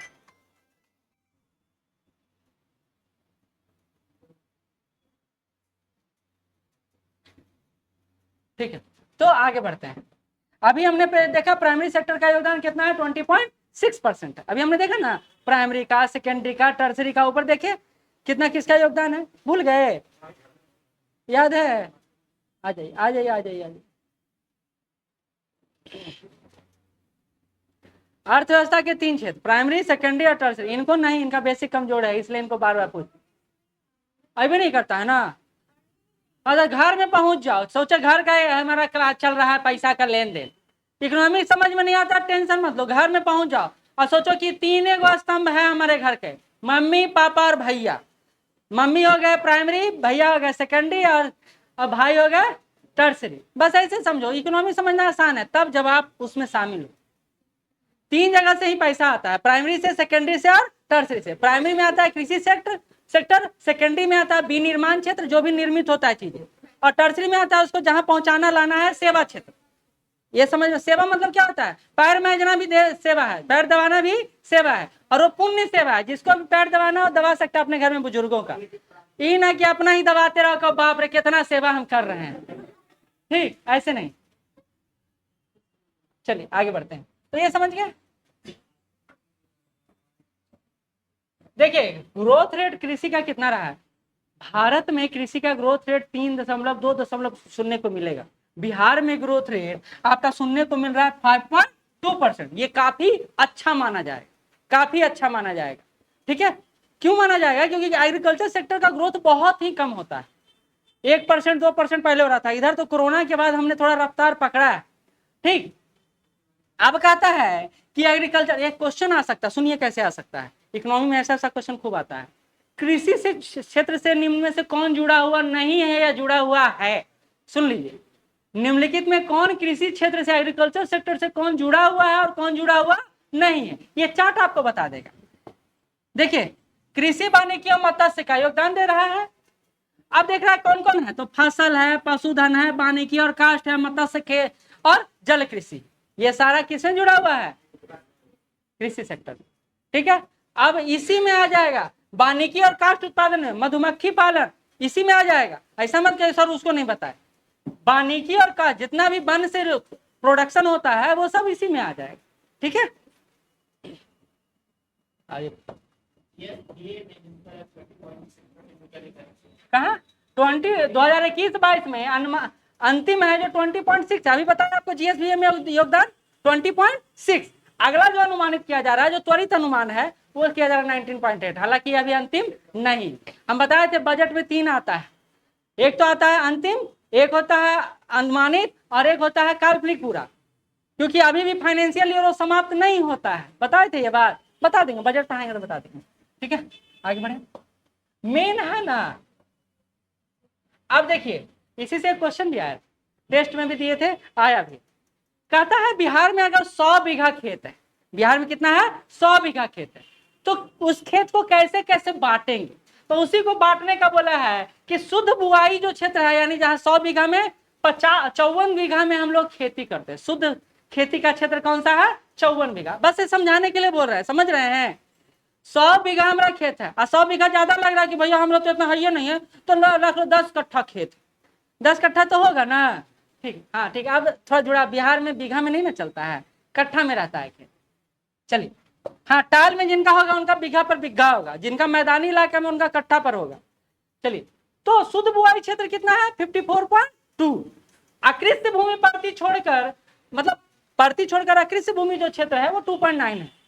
ये याद नहीं कर, ये याद करना है जिसमें बोला जा रहा है कि खाद्यान्न खेती कितना परसेंट पर होता है 94.3%, यानी 54.2% जो है एरिया, उसमें 94.3 पर सिर्फ खाद्यान्न फसल। खाद्यान्न फसल कौन आ गया, चावल गेहूं ये सब आ गया। कहता प्रति भूमि बिहार में कितना है 12.6। प्रति भूमि पर सरकार कब्जा करने के लिए भूमि सर्वेक्षण करवा रही है, ताकि सरकार के पास, भूमि बैंक के पास अच्छा खासा जमीन हो, ताकि हमारे यहाँ कोई इन्वेस्टर आए और बोले भैया जमीन हो तो रही, तो हाँ है चलिए दे देते हैं। अभी क्या बोलते हैं, होगा देखते हैं, ऐसे बोलती है सरकार। इसलिए सरकार चाह रही है कि जितना गैर मजरूआ जमीन है, गैर मजरूआ समझते हैं, ये तो समझती होगी ना छोड़, रोड के साइड आता है, ये तो आर है। हाँ गलत, वो भी सही है, लेकिन सिर्फ रोड के साइड नहीं, वैसा जमीन जिस पर किसी का मालिकाना हक ना हो। और वो सामान्यतः सरकार जब रोड बनाती है, रोड के लिए जब जमीन छोड़ती है तो ज्यादा बड़ा छोड़ती है, और हम क्या करते हैं बीच में रोड बनाते हैं, दोनों तरफ घेरते जाते हैं, पहले 1 अंगुली बढ़ेंगे, फिर 2 अंगुली, फिर बित्ता, फिर हाथ, ऐसे करके कब्जा कर देंगे। और जब रोड बनेगा तो देखा घर टूटेगा, कौन टूटता है घर, घर मजरूआ जमीन पर बना हुआ। तो तुमको लगा खाली वही होता होगा, नहीं, काफी एरिया सरकार के पास है जो घर मजरूआ। इसको तो धक्का लग गया कि हमारा कंसेप्ट गड़बड़ कैसे हो गया, इसे देख रही है। ठीक है, तो बात समझ में आया। तो शुद्ध, देखिए क्वेश्चन पूछा जा सकता है शुद्ध बुआई क्षेत्र कितना है, प्रति भूमि क्षेत्र कितना है, कृषि हेतु अनुपलब्ध भूमि कितना है, क्योंकि इसमें टाउन बसा हुआ है, पूरा एरिया बसा हुआ है। अब ये पटना, इस खेत, अमन नींद आ रहा है, कोई बात नहीं, उससे भी लड़ना है। तो ये बात, ये फिगर समझ में आ गया कि हम लोग 100 बीघा खेत को कैसे कैसे बांट रहे हैं। तो हमारे यहाँ खेती वाला भूमि होता है, कुछ ऐसा भूमि है जहाँ कृषि नहीं किया जा सकता है, कुछ छोड़ा हुआ भूमि है। जैसे गांव में जाइएगा ना तो नहर वहर के साइड में भूमि छोड़ा हुआ रहता है, तो उसका खेती उती नहीं होता, जंगल झाड़ टाइप का रहता है। ठीक है, प्रति भूमि या कृषि आकृति, ये वाला चार्ट समझ गया। अब इसी चार्ट को नीचे से समझिए, क्वेश्चन आया हुआ है, फसल सघनता पूछा हुआ है, तो आपको पता होना चाहिए। देखिए ये किस, इसमें मेरा कोई हाथ नहीं है कि हम बनाएं, ये सारा इकोनॉमिक सर्वे में डाटा भरा पड़ा है, तो इसमें हम कुछ नहीं कर सकते।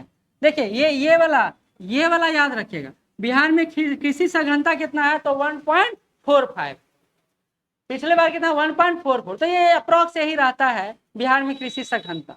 ठीक, बाकी चार्ट में आपको बता ही दिए, आप उसको देख लीजिएगा। बस यहाँ है कि सबका एरिया बाय एरिया दिया हुआ है कि जैसे भौगोलिक क्षेत्र पर कितना है हमारा, क्वेश्चन आया हुआ था पिछले बार।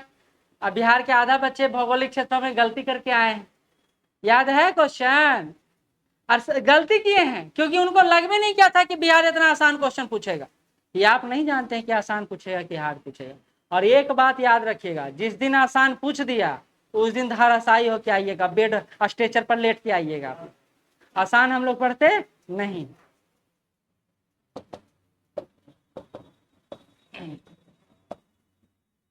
आते हैं, अभी हमने पढ़ा शुद्ध बुआई क्षेत्र, शुद्ध बुआई क्षेत्र पढ़ा ना आपने। सबसे ज्यादा शुद्ध बुआई क्षेत्र कहाँ है, भोजपुर में है और फिर बक्सर में। ये जो डेटा है अभी 54.7, ये पिछला वाला का है, क्योंकि इस बार के इकोनॉमिक सर्वे में ये एरिया नहीं दिया था कि कौन जिला में आ गया, तो हम पिछला वाला डाटा का प्रयोग किए, तो वो गलत भी नहीं होगा, गलत भी नहीं होगा। तो भोजपुर में सबसे ज्यादा शुद्ध बुआई क्षेत्र है, यानी पूरे बिहार के 38 जिला में सबसे ज्यादा शुद्ध बुआई का क्षेत्र किस जिले में है, तो भोजपुर में है, फिर बक्सर में। ये कुछ समझे? यानी अगर 100 बीघा भोजपुर के पास एरिया है तो उसमें सबसे ज्यादा वो कृषि कार्य कर रहा है।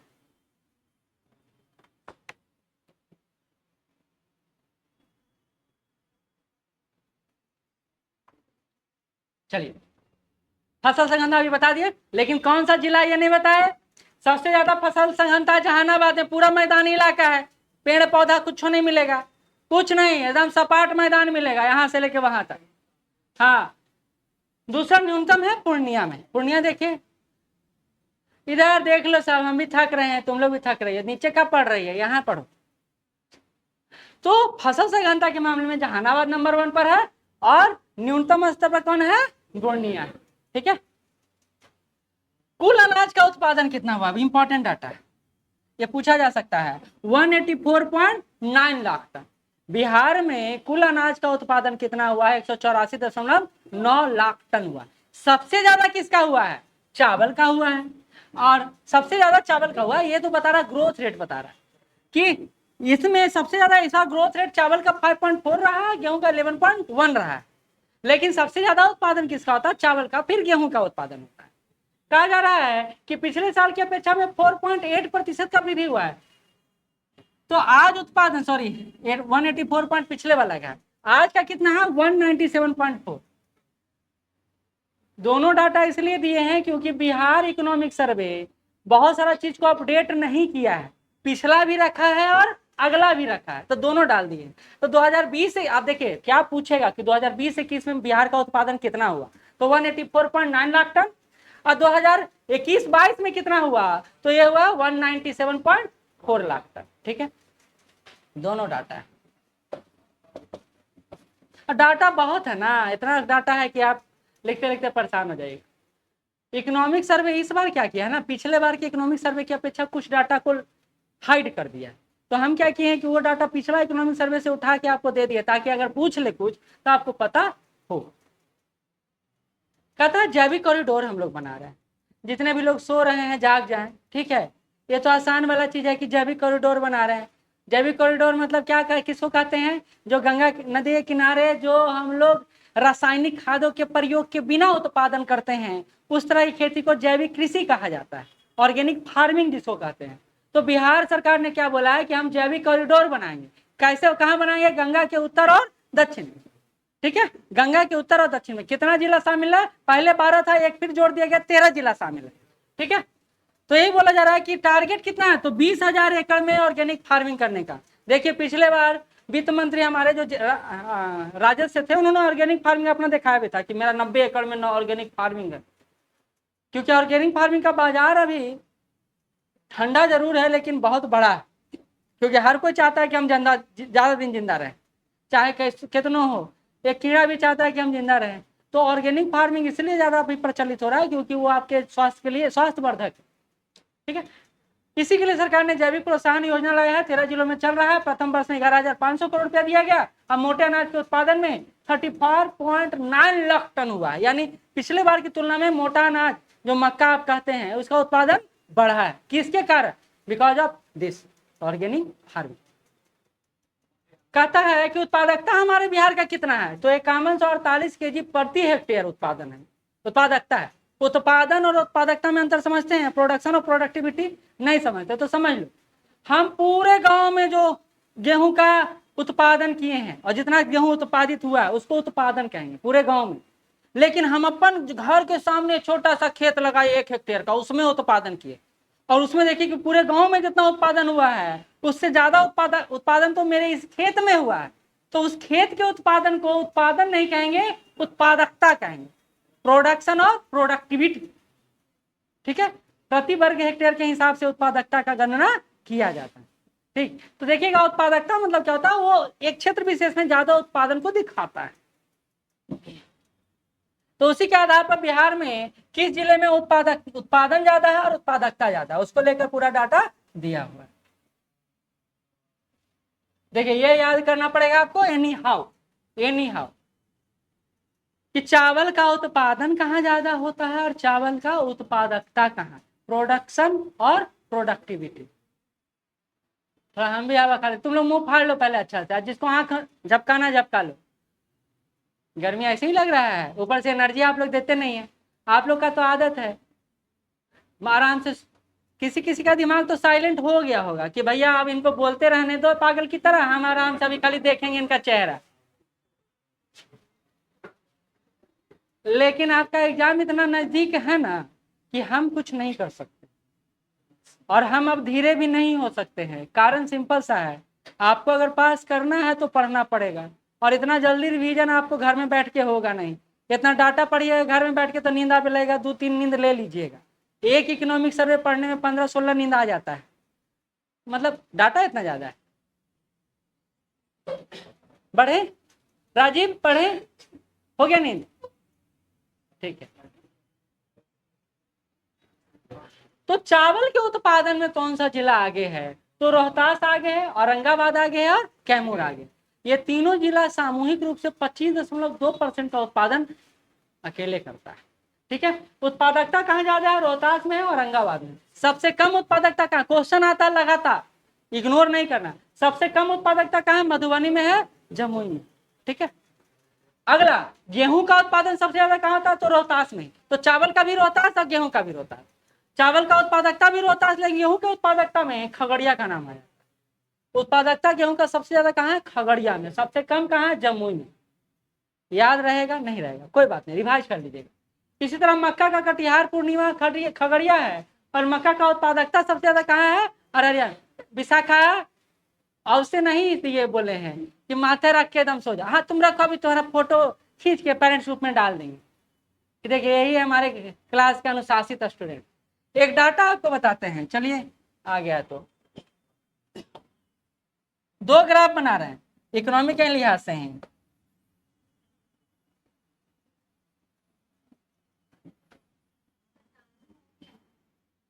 टाइम से हमारा खाक मतलब नहीं है अब, जब तक खत्म ना कर। सुनिए, ये डाटा, ये जो ग्राफ है इसको कहते हैं मोटिवेशनल थॉट से क्रिएट एनर्जी। ये जो डाटा, ये जो ग्राफ है, और इसको कहते हैं स्वजागृत स्टूडेंट, अनुशासित स्टूडेंट, विद्यार्थी। इसको ना जरूरत नहीं है मोटिवेशन का, ये खुद में मोटिवेट रहता है कि भैया हमको पढ़ना है तो पढ़ना है। देखो ये वाला स्टूडेंट है, डेली देखेगा एकदम भैया कोई तीर आके मार दे मेरे दिल में फट जाए और आज एकदम पढ़ के उसको जोड़ दे। डेली ये काम वो करता है, डेली ऊपर जाता है डेली नीचे आता है, क्योंकि इस तरह का एक्सटर्नल मोटिवेशन ज्यादा दिन तक काम नहीं करता, जैसे एंटीबायोटिक एक दिन फेल हो जाता है आपके शरीर में। तो अगर आपको पुशअप रहना है तो ये क्रिएट करना होगा, और इसके लिए अनुशासित होना बहुत, सफलता का एकमात्र उपाय है अनुशासन। और अगर अनुशासन नहीं है तो आप सफल नहीं हो पाएंगे जिंदगी में, चाहे कितना भी तेज तर्रार स्टूडेंट, क्योंकि तेज तर्रार स्टूडेंट भी डिस्ट्रैक्ट होता है, और ये स्टूडेंट सफल होने में ना 10-15 वर्ष लेगा। हमारे क्लास में 2-3 व्यक्ति ऐसे हैं जो इस तरह के मोटिवेशन से डेली गुजर रहे हैं। तो आप ये समझिए कि आपको ये क्रिएट अभी कर लेना है। आपका टीचर, अच्छा एक चीज बताइए, कौन टीचर या कौन व्यक्ति चाहता है कि मेहनत करे? कोई चाहता है? अगर कोई कर रहा है तो आप उसके साथ रहेंगे। आपके घर वाले अगर मेहनत कर रहे हैं तो आप क्या कहेंगे? मम्मी तुम जाओ ना, हम अभी सोने दो, अभी एसी चल रहा है, हवा अच्छा आ रहा है, सो रहे हैं। आजकल के बाल बच्चे ऐसा ही हो गया, इसलिए वो क्लास में भी अनुशासित नहीं। अनुशासन जीवन का प्राइमरी मोटिव रखिए, तब आपको इसका जरूरत नहीं पड़ेगी। लेकिन अगर इसका जरूरत है मतलब इसका लैक कर रहा है। चलिए, छूट दिया गया तो ये बेंच में पर सोने लगी, अगर बोल देते लुढ़क जा नीचे। चलिए आते हैं, ये समझ गए। अब नीचे आते हैं। यहां से क्वेश्चन लगातार पूछा जाता है क्योंकि एग्रीकल्चर सेक्टर ही एकमात्र ऐसा क्षेत्र है बिहार में जहां से चाहे पीटी हो, मेंस हो, चाहे इंटरव्यू हो, हमेशा एक क्वेश्चन आता है एग्रीकल्चर सेक्टर से। तो बिहार में बागवानी बहुत तेजी से उभरा है, और आज बागवानी का कृषि हर गांव में जाइएगा, गेंदा, गुलाब, ये सब का खेती हो रहा है। ये सब खेती इतना अच्छा है कि कोई मरियो जाए तब भी चढ़ाते हैं और कोई जीतियो जाए तब भी चढ़ाते हैं, देखे है ना। हाँ, कोई दिवस आता है तब भी देते हैं, और दिवस नहीं और आता है तब भी लेके चलते रहते हैं, कोई मिल जाए कि दे दे। ठीक, तो ये बिजनेस बहुत अच्छा है, और इसको लेकर किसानों में जागरूकता बढ़ाया गया है, और बिहार के किसान इस पर काम कर रहे हैं। इसके अलावा जो क्षेत्र है, जो जो खाद्यान्न कृषि के अलावा जो क्षेत्र है जो आपके प्रोग्रेस में काम कर सकता है, वो है फल उत्पादन। क्या है ना, ये नगद टाइप का कृषि है। आज फल उत्पादित किए, कल बेच दिए बाजार में, है ना। तो हमारे यहाँ सबसे ज्यादा उत्पादन आम का होता है, केला का होता है, फिर लीची का होता है। फिर से सुन लीजिए, फलों में सबसे ज्यादा उत्पादन आम का, केला का, लीची का। ठीक है, आगे बढ़ते हैं। बिहार में फल उत्पादन कितना लाख टन होता है, तो 52.39 लाख टन। ठीक, उसमें केले का उत्पादन इतना है। ये हमारे लिए इंपॉर्टेंट नहीं है, डाटा आप देख लीजिएगा, ये हमारे लिए इंपॉर्टेंट नहीं है। इंपॉर्टेंट है ये बिहार में शीर्ष केला उत्पादक जिले कौन से हैं, तो कौन है, मधुबनी, वैशाली, मुजफ्फरपुर। देखिए इतना अच्छा से दे दिए हैं, आपको बस याद करना है कि केला का उत्पादन सबसे ज्यादा मधुबनी में होता है, वहीं अमरूद का सबसे ज्यादा उत्पादन नालंदा में होता है, वहीं लीची का तो बताना ही नहीं है, वो तो पता ही है। नहीं, जो उत्तर बिहार वाले हों उनको पता होगा, क्या कि रोड पर जाते हैं तो लीची बिकते रहता है। दक्षिण बिहार वाले को पता नहीं है कहाँ लीची होता है, पत्ता कैसा होता है उसका। हमरा पता नहीं, हम गए तब पहली बार देखे। नहीं, अब देख लिए बउआ, बहुत बिहार घूम लिए हैं। हाँ, 3 जिलो नहीं, 3 जिलो।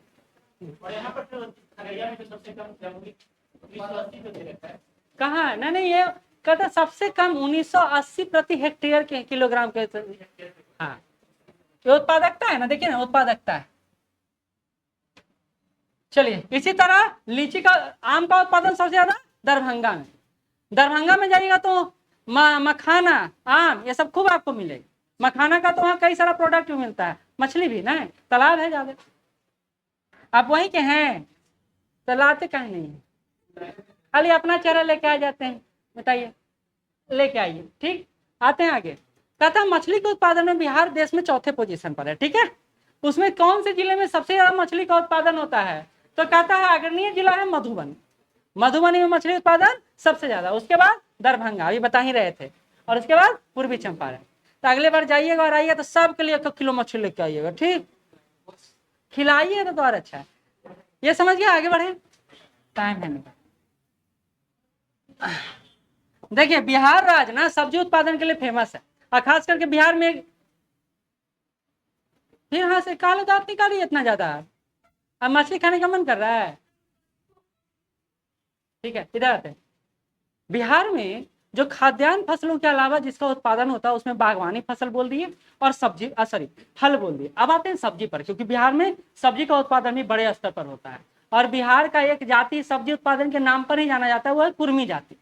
कुर्मी जाति कहीं भी सब्जी उत्पादित कर देगा, कोना में वो रख देगा मट्टिया, वहीं बीज डाल देगा। कुर्मी में ये आदत है, हर जगह वो सब्जी छड़ के आती, पूरा छत को ऐसे रेशा से बांध देगा ताकि हमारा सब्जियां ऊपर आए और बढ़े और हम उसको तोड़ के खाएं। नहीं, कुर्मी परंपरागत रूप से इस तरह का काम करता है। ऐसे तो आप कोई थोड़ी है कि नैया नाव है तो नाव ही दुकान खोलेगा, आप तो देखिएगा सब लोग दुकान खोलने लगे। आगे बढ़ते हैं। सब्जी का उत्पादन 8.9 लाख हेक्टेयर जमीन पर हुआ है इस बार। ठीक है, उसमें कितना उत्पादन हुआ, तो 163.49 लाख टन उत्पादन हुआ है। किसका, सब्जी का। ठीक है, कहता है शकरकंद देखे हैं ना, तो कुछ लोग नहीं देखा होगा। शकरकंद का उत्पादन इस बार सर्वाधिक हुआ है, वो 78%।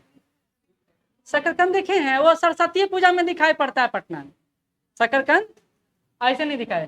क्षेत्रफल के हिसाब से खीरा का सर्वाधिक वृद्धि देखने को मिला है।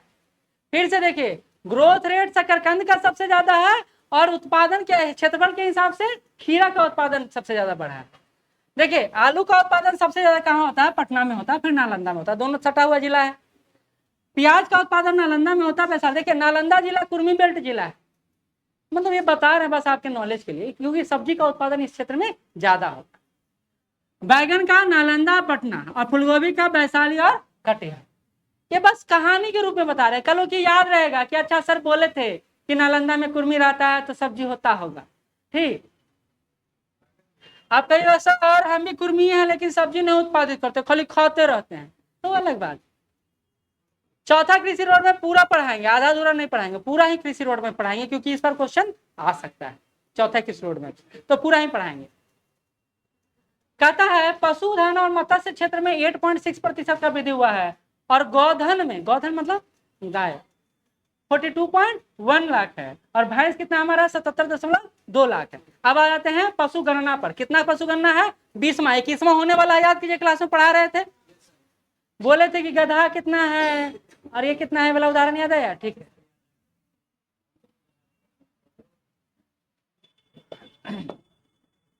कितना बजा है? जो टाइम हो गया अभी 11:05 हो रहा है, 11:30 बजे तक टाइम है मेरा। 10:45 लिखा हुआ, अगले से 11:45 कर देंगे, ठीक है? ओके, तो खाना खा के आएगी? नहीं खा के, चलिए कोई बात। कह रहे थे भारत में कितना गधा है, तो भारत में 1.2 है, एक आध दूगो मेरे क्लास में भी है, ठीक, और उसमें 11,000 गधा बिहार में है, और एक आध मेरे पास क्लास में, ठीक। जो क्लास को डिस्टर्ब करेगा इसी कैटेगरी के लोग हैं, ठीक, उसमें हम भी हो सकते हैं। चलिए आगे बढ़ते हैं। गाय कितना है, तो ना देखिए, भारत का अलग दे दिए हैं और बिहार का अलग दे दिए हैं डाटा, भारत का अलग, बिहार का अलग। भारत में कितना गाय है? 19.25 करोड़, बिहार में कितना है? 1.45 करोड़। और इसलिए देखिएगा आप, जो ईयर टैगिंग है बिहार में बहुत तेजी से बना हुआ, क्योंकि हमारे यहाँ पशुधन की संख्या काफी ज्यादा है। अब तो बकरी का भी ईयर टैगिंग होने लगा है, सब जानवर का ईयर टैगिंग, ठीक। तो 4th पोजीशन पर है गाय के मामले में। कुल पशुधन हमारे यहाँ 53.59 करोड़ है भारत में, जिसमें बिहार में पशुधन कितना है? 3.64 करोड़। अगला सबसे कम क्या है हमारे यहाँ? ऊंट है, पढ़ा चुके हैं, याद हो गया होगा ना, टेस्टों में बताए थे। बकरी का बताए थे कि बकरी के मामले में 4थे पोजीशन पर है हम लोग, सुअर में 8वें पोजीशन पर है। उदाहरण भी दिए थे कि जब दलित जातियों में इसको काटा जाता है कितना आवाज करता है। घोड़ा का हमारे यहाँ 4th पोजीशन है, 32.17 है। ये कम हो रहा है धीरे धीरे, क्योंकि अब जो टांगे का सिचुएशन था, व्यवसायिक जो हम लोग क्रियाकलाप करते थे टांगे के द्वारा, वो अब खत्म होते चला जा रहा है, ठीक। पहले आप देखिए गांव में जब जाते थे ना, तो टमटम ही पकड़ते थे, टमटम ही ज्यादा चलता था। अब ई रिक्शा चलने लगा है, ये भी ठीक है, लेकिन घोड़ा तो विलुप्ति के कगार पर है। कहते वहीं मत्स्य बीजों के वितरण के मामले में आप देखिए, जब जल कृषि करिएगा या मत्स्य कृषि करिएगा, तो ऐसा तो है नहीं कि तालाब खोद दिया और मछली आ जाएगा, नहीं आएगा, उसमें जीरा डालना पड़ता है। तो यही बोल रहा है कि मुजफ्फरपुर उसमें सबसे आगे है, फिर मधुबनी है और फिर बांका है, ठीक। अब आते हैं, कहते हैं दूध उत्पादन सबसे ज्यादा किससे होता है? सबसे ज्यादा गाय से होता है। बिहार में दूध उत्पादन सबसे ज्यादा किस पशु से होता है? गाय से, फिर भैंस से, फिर बकरी से।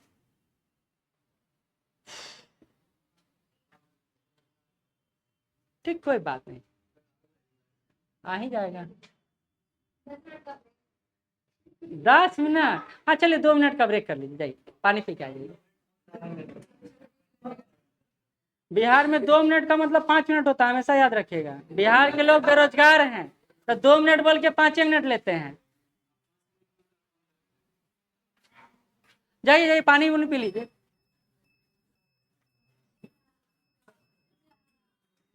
कुछ टेंशन ही नहीं, बंद होगा।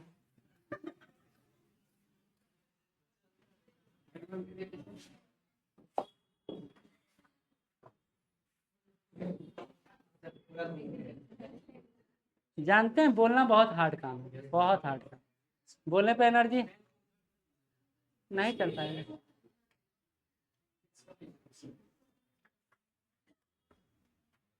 अच्छा, इन लोग के पास, इन लोग भी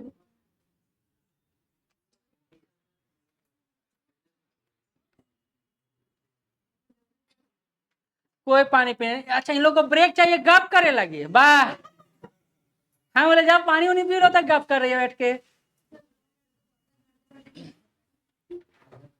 तुम जाके आओ ना, हम क्या बोले, बिहार में 2 मिनट कभी नहीं हो। कोई आपको बोला 2 मिनट में आ रहे हैं, तो 2 मिनट में वो कभी नहीं आएगा, ये बोलचाल की भाषा है।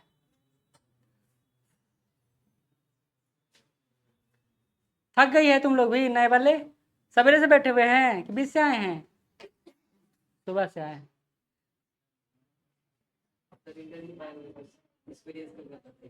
ना ना, वो अभी आप लोग को एक के बार हम एकदम एवरेस्ट पर चढ़ा दे, अब पता चला कि पठारों पर चढ़ने में हफ रहे हैं। आए, हमारे यहाँ का यही अनुभूति है ना कि सब बच्चा बैठ के इंटरव्यू देखते रहता है, हम भी देंगे। अरे पहले पीटी तो पास कर लो। तो बिहार में हमेशा हाईएस्ट टारगेट रखते हैं, और हमरा कह दे कि भैया जाओ खेत कोड़ दो, पूरा पसली टूट गया पापा। तो खेत तो कोड़ा ही नहीं रहा है, जोता ही नहीं रहा है, तो एवरेस्ट कैसे चढ़िएगा? इंटरव्यू तो बहुत आगे का बात कहानी।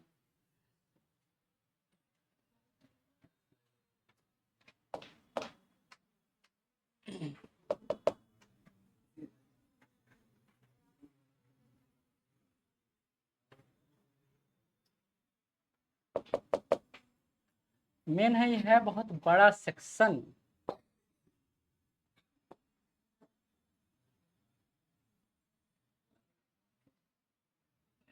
एक और काम करने वाले हैं, करेंट अफेयर क्लास ना ऑनलाइन लेने वाले हैं शाम के इवनिंग में।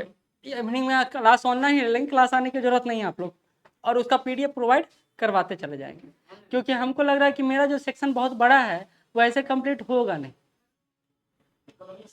नहीं, इकोनॉमिक क्लास नहीं चलेगा। इकोनॉमिक के करेंट का पढ़ा के हम आपको पीडीएफ दे देंगे तो काम चल जाएगा, लेकिन इकोनॉमिक का नहीं चलेगा। वो क्लास के एक्स्ट्रा भी होगा, और वो पब्लिसिटी भी होगा, और एडवर्टीजमेंट भी होगा, ठीक है। लेकिन वो आपको इसलिए बता रहे हैं क्योंकि वो आप ही लोग के लिए कर रहे हैं। हमको पता है कि सिलेबस कंप्लीट करने में ना इतना जल्दी कंप्लीट करना थोड़ा मुश्किल हो जाएगा।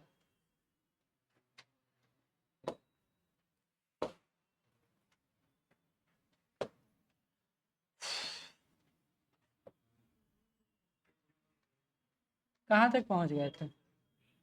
7 पेज तक थे।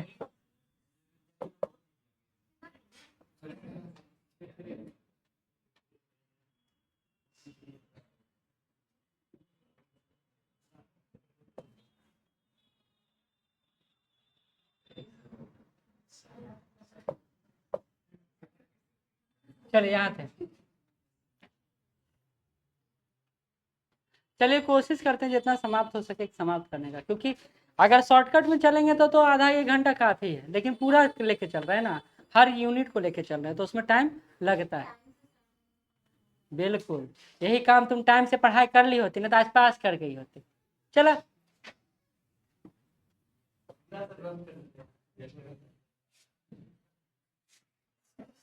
यहाँ पहुंचे हुए थे, ये हो गया था, ठीक है। कहते हैं एक बात बताए थे, यूरिया का खपत हमारे यहाँ सबसे ज़्यादा होता है, क्योंकि आप जानते हैं गाँव गाँव में कुछ नहीं, यूरिया ही चलता है। सबसे ज़्यादा खपत किस जिले में होता है? पूर्णिया में होता है, ठीक है। ओ,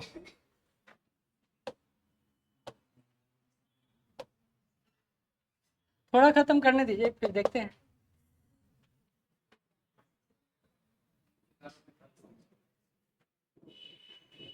बात है आपसे नहीं, मेरा शरीर जब तक काम करे तब तक पढ़ा देगा।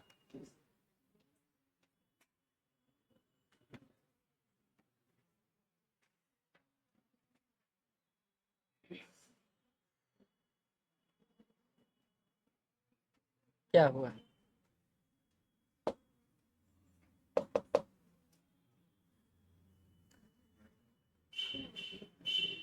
ये क्यों नहीं चालू हो रहा है?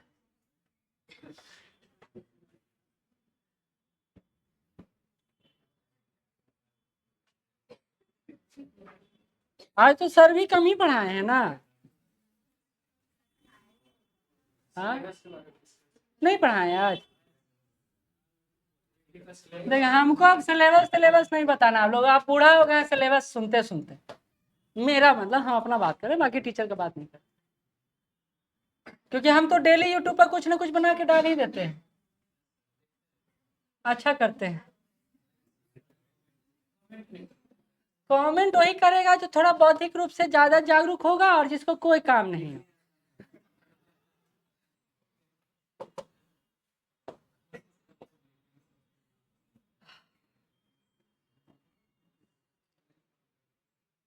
ये क्या हो गया इसको?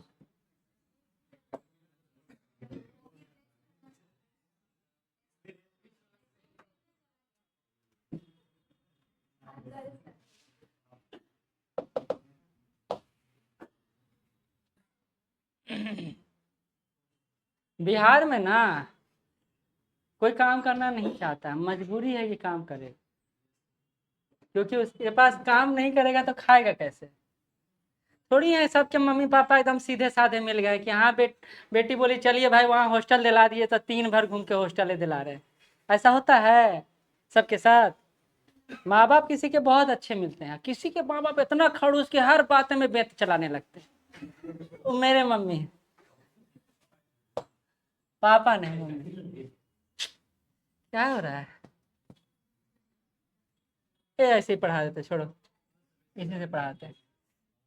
तो सर्वाधिक यूरिया का खपत पूर्णिया में होता है, ठीक है। समेकित बागवानी विकास मिशन का शुरुआत जो किया गया, इसे तो डेमो टाइप के 5 जिले में किया गया था, लेकिन अभी चल रहा है 23 जिलों में।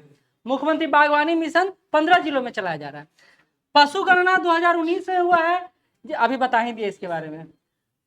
हाँ ये इंपॉर्टेंट है।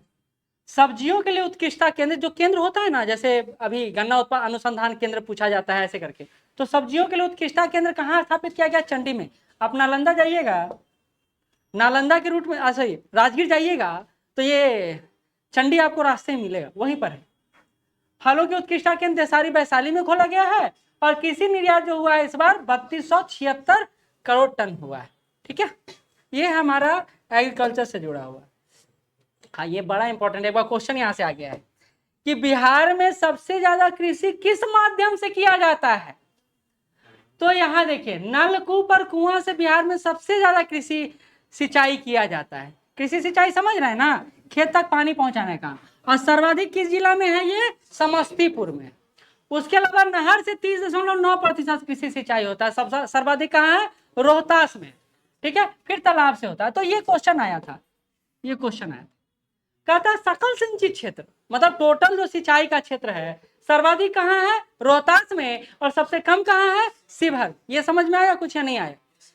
सिंचाई समझते हैं? हाँ हाँ, खेत को पटाना। हाँ अरे हमारा क्लास में साधारण समझ ले वही बहुत है ना। हाँ तो सर्वाधिक रोहतास में और न्यूनतम शिवहर में, ठीक है। कहता है गणितीय मॉडलिंग केंद्र कहाँ है? पटना में है। और भौतिक मॉडलिंग केंद्र कहाँ है? वीरपुर सुपौल में। तो ये तथ्य है, इसको याद कर लीजिएगा। अब आ जाते हैं नेक्स्ट यूनिट। शरीर भी एक समय ना पसीना छोड़ते छोड़ते तंग आ जाता है, कहता आप नहीं छोड़ेंगे पसीना, शांत हो जाता है। हाँ अनुकूलन जिसको कहते हैं, एडॉप्टेशन। आते हैं बिहार में उद्यम क्षेत्र। आपको पता है बिहार में उद्यमिता का स्कोप बहुत कम है। हमारे कृषि आधारित उद्यम का विकास हुआ है, और कृषि आधारित उद्योग ही चल ही रहा है। जैसे खाद्य प्रसंस्करण उद्योग का काफी अच्छा डिमांड है। इसी तरह आप देखिएगा तो रेशम का उत्पादन काफी अच्छा होता है हमारे यहाँ मतलब एक क्षेत्र में, एक बेल्ट में, भागलपुर एरिया, ठीक है। तो कहा जा रहा है कि राज्य सरकार की उद्यमिता के विकास के लिए 2 मुखी कार्यक्रम चला रही है। 2 मुखी मतलब 2 तरह से, दो कैसे कैसे? तो कहता है एक Bihar industrial investment promotion policy लेकर आई है, जिसके द्वारा बिहार में इन्वेस्टमेंट को बढ़ाने का प्रयास किया जा रहा है। और दूसरी तरफ कामकाजी आबादी को आकर्षित करने का प्रयास किया जा रहा है। कामकाजी मतलब वर्किंग पॉपुलेशन। आपको पता है बिहार में युवा आबादी 50% से ज्यादा है। अगर इस आबादी को हम लोग स्किल डेवलप कर देंगे तो बिहार में उद्यमिता का विकास हो सकता है। तो सरकार दोनों स्तर पर काम करने में लगी हुई है। तो ये पूछा जा सकता है कि सरकार कितने स्तर पर काम करे। अब इसके बारे में नीचे लिखा हुआ है, इसको पूरा पढ़ेंगे कि Bihar industrial investment promotion policy 2016 में क्या क्या है। ये भी पूछा जा सकता है कब बना है, ये भी पूछा जा सकता है। अच्छा लाइन नहीं वहीं चल रहा है, ठीक है चलिए आगे बढ़ते हैं।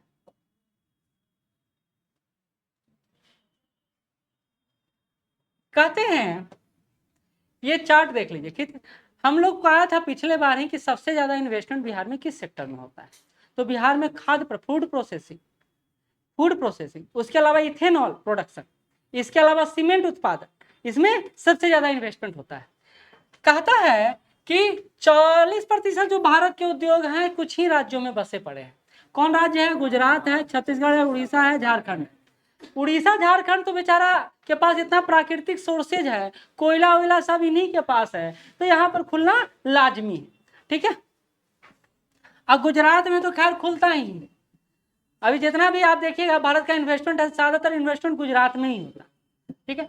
उसके पीछे सिर्फ मोदी जी जिम्मेदार नहीं है, वहां का पॉलिसी भी जिम्मेदार है। वहां पॉलिसी बहुत ज्यादा फ्लेक्सिबल, वहां भूमि के लिए आपको दौड़ना ज्यादा नहीं पड़ेगा, सरकार खुद दे देगा भूमि बैंक से। हाँ ठीक है, तो कह रहा है कि कार्यशील पूंजी में बिहार का हिस्सा मात्र 0.6% और महाराष्ट्र का हिस्सा सबसे ज्यादा है 15.3%। तो ये भी एक तथ्य है। ठीक, कार्यशील पूंजी मतलब, हाँ देखिए ये क्वेश्चन आया है यूपीएससी में कि भारत के 8 कोर सेक्टर में निम्नलिखित में कौन शामिल नहीं है। 8 कोर सेक्टर यानी पूरा इंडस्ट्री जो है इसी 8 कोर सेक्टर के इर्द गिर्द घूमता है। पहले ही बता चुके हैं, अभी बता देते हैं। पहला है रिफाइनरी, दूसरा है बिजली, तीसरा स्टील प्रोडक्शन, कोयला, कच्चा तेल, प्राकृतिक गैस, सीमेंट और उर्वरक। ये 8 कोर सेक्टर है। क्वेश्चन आया हुआ है, बिहार में भी क्वेश्चन दिया जा सकता है, यह स्टैटिक जीके में आता है, मतलब स्टैटिक इकोनॉमी में आता है, यहाँ पर भी बताते चल रहे। ठीक है, कोर सेक्टर मतलब क्या होता है कि जिसके इर्द गिर्द ही सारा काम होता है। ठीक है, अब आते हैं यहाँ बिहार में 30 सितंबर 2023 को औद्योगिक इकाइयों की स्थिति क्या है, तो उसी में दिया देखिए। खाद्य प्रसंस्करण उद्योग सबसे ज्यादा, फूड प्रोसेसिंग इंडस्ट्री, सामान्य विनिर्माण क्षेत्र, प्लास्टिक और रबर, पर्यटन, स्वास्थ्य देखभाल, वस्त्र, नवीकरणीय ऊर्जा, ये सारे जो क्षेत्र हैं वही औद्योगिक इकाइयों के रूप में काम कर रहे हैं। हमारे यहाँ टूरिज्म भी एक उद्यम, हम उसको भी विकास कर रहे हैं, इसलिए टूरिज्म पॉलिसी लेकर आए हैं हम लोग। ठीक है,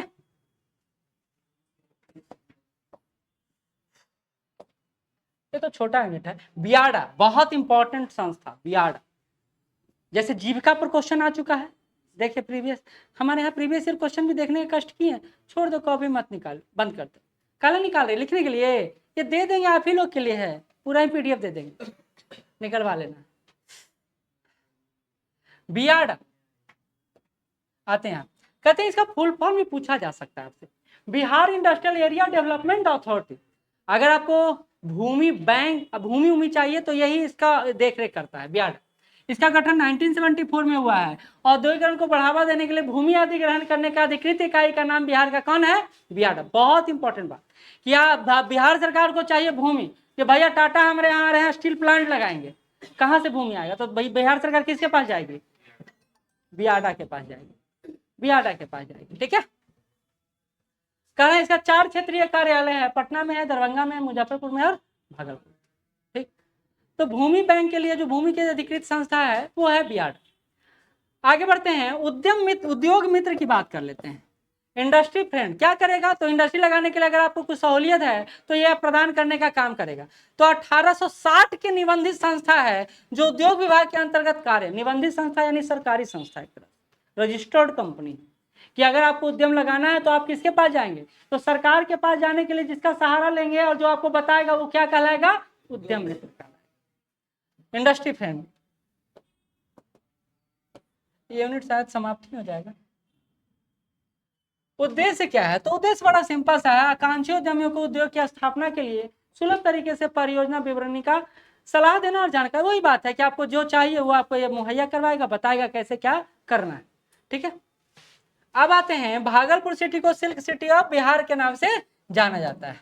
ठीक है, कहते बिहार में रेशम उत्पादन जो होता है मुख्यतः 3 तरह का होता है, ये याद रखिएगा। पूछा एक बार कि बिहार में सबसे ज्यादा रेशम उत्पादन किसका होता है, तो मलबरी रेशम, तसर रेशम और अंडी रेशम, 3 तरह का रेशम उत्पादन हम लोग करते हैं।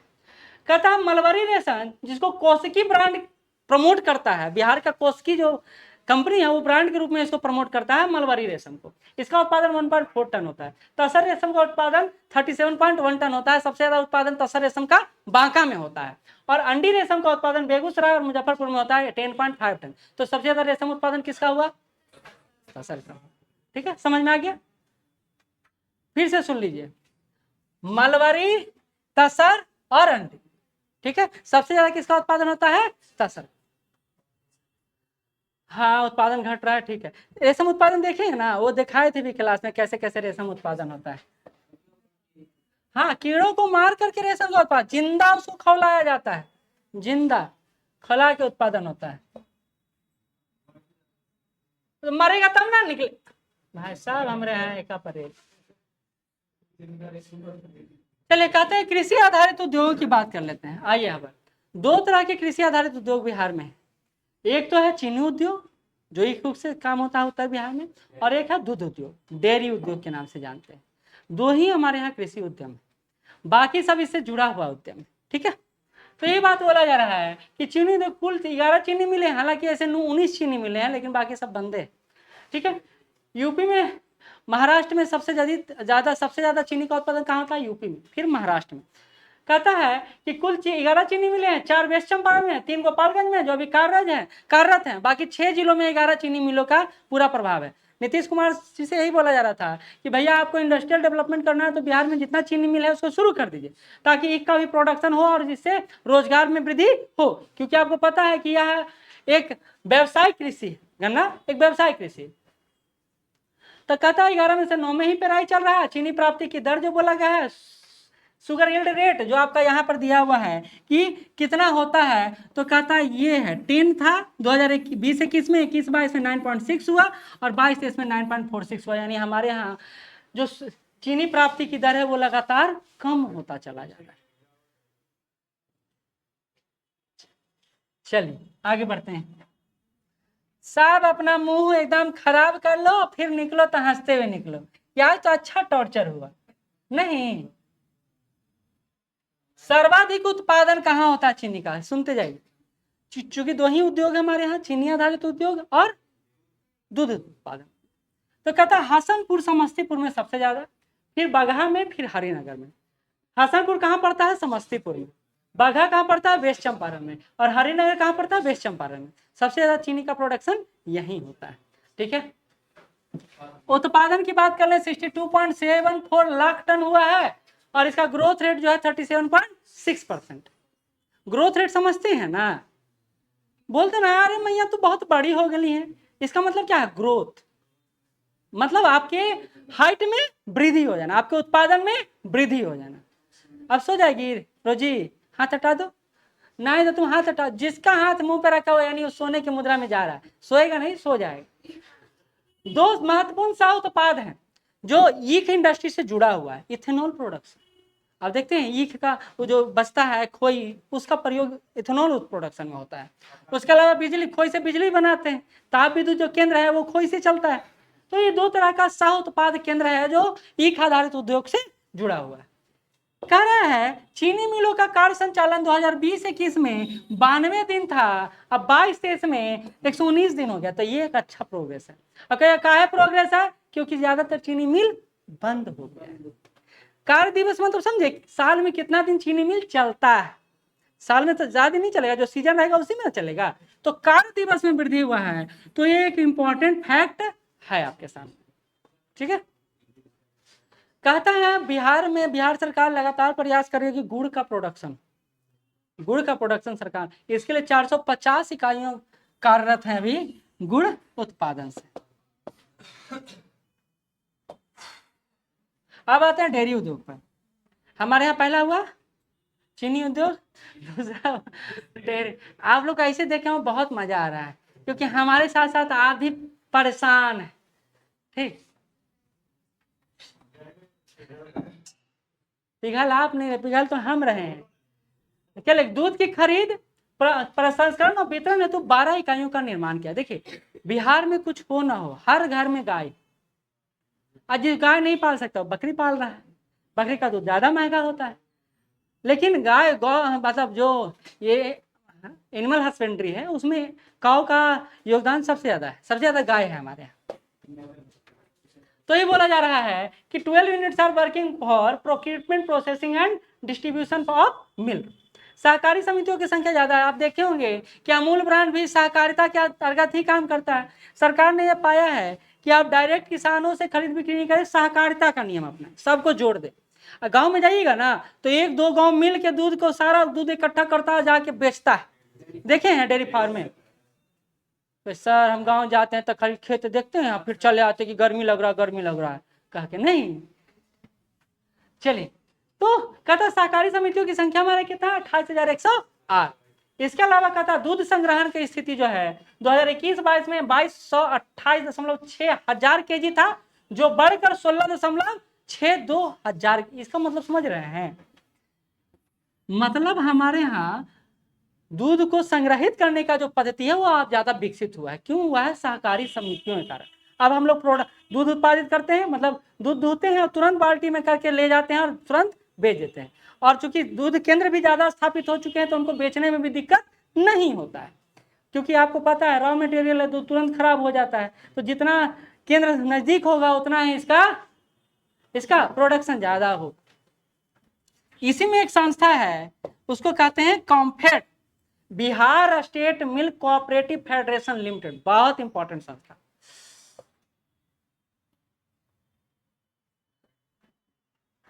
कहाँ बढ़ गया, यही तो है, ठीक है। 1983 में कॉम्फेड का गठन हुआ, हेडक्वार्टर पटना है और सुधा कॉम्फेड के अंतर्गत अपना ब्रांड एम्बेसडर बना हुआ है। बाकी सरकार प्रोत्साहन नीति लेकर आई है और कहाँ कहाँ उद्यम स्थापित है इसको यहाँ पर पुट कर दिए। जैसे सीमेंट का उत्पादन कहाँ होता है, उर्वरक का उत्पादन कहाँ होता है, ये सारा यहाँ पर दिया हुआ है, ठीक है। देखिए ये ठीक है, ये ठीक, यहाँ तक खत्म कर देते हैं क्योंकि ये सारा चार्ट है जो बिहार के विभिन्न जिलों से जुड़ा कहाँ उत्पादित होता है, तो आप देख लीजिएगा। मेन बता दिए कि कहाँ सेल के प्रोडक्शन ज़्यादा होता है। तंबाकू का सबसे बड़ा कारखाना इंपीरियल टोबैको कंपनी है जो मुंगेर में है, ये बड़ा इंपॉर्टेंट है, टोबैको का सबसे ज़्यादा। इसी तरह रेल पहिया कारखाना को लेकर पिछले बार क्वेश्चन आ चुका है, ऊपर रखा हुआ देख लीजिएगा। ये नहीं दिया हुआ था इसलिए। चाय की खेती मुख्यतः किशनगंज में होता है, क्या नहीं। और 3 सीमावर्ती जो जिला है चाय प्रोडक्शन से जुड़ा हुआ है, अररिया, कटिहार और पूर्णिया, लेकिन मुख्यतः किशनगंज में ही होता है। वो इलाका देख लीजिए, पूरा बरसाती टाइप का इलाका है और जो चाहिए ना ढलाव कृषि टाइप का उस तरह का है किशनगंज में माहौल, ठीक है। अन्य भाई साहब ड्राई पोर्ट, हाँ देखिए सब तो इम्पोर्टेंट ही है। ड्राई पोर्ट राज्य का पहला जो बीटा में, ड्राई पोर्ट मतलब क्या होता है, समुद्र नहीं है। ड्राई पोर्ट मतलब हुआ जो सूखा जगह है वहां पर स्थापित किया है ताकि वस्तुओं को क्रय विक्रय में कोई दिक्कत ना हो, ठीक है। छोड़ देते हैं, ऐसा मुंह कर लिया है सब, लगता है कि अभी अभी कोई अगर ऐसे छू दे तो गिर जाए यहीं पर। फिर देखिए ये सारा याद करना है आपको, बहुत इंपॉर्टेंट है। फूड पार्क कहाँ, भागलपुर, बक्सर और कटिहार। जूट पार्क कहाँ, मारांगा, Purnia. APJ Abdul Kalam science city पटगल में ही है। आईटी सिटी राजगीर में, फिल्म सिटी राजगीर में, और फिर वाल्मीकि नगर में बनाया जा रहा है, 2 जगह, राजगीर में भी और वाल्मीकि नगर में भी बनाया जा रहा है। लेदर गुड पार्क है जो मुजफ्फरपुर में है, और इथेनॉल प्लांट भी लगाया जा रहा है, और ये भी स्थापित किया जा रहा है, हाँ पूर्णिया में, ठीक है। एक और बात था मुजफ्फरपुर से अभी करंट का था, एनटीपीसी प्लांट तो है, इधर इधर एक एक ये लास्ट है।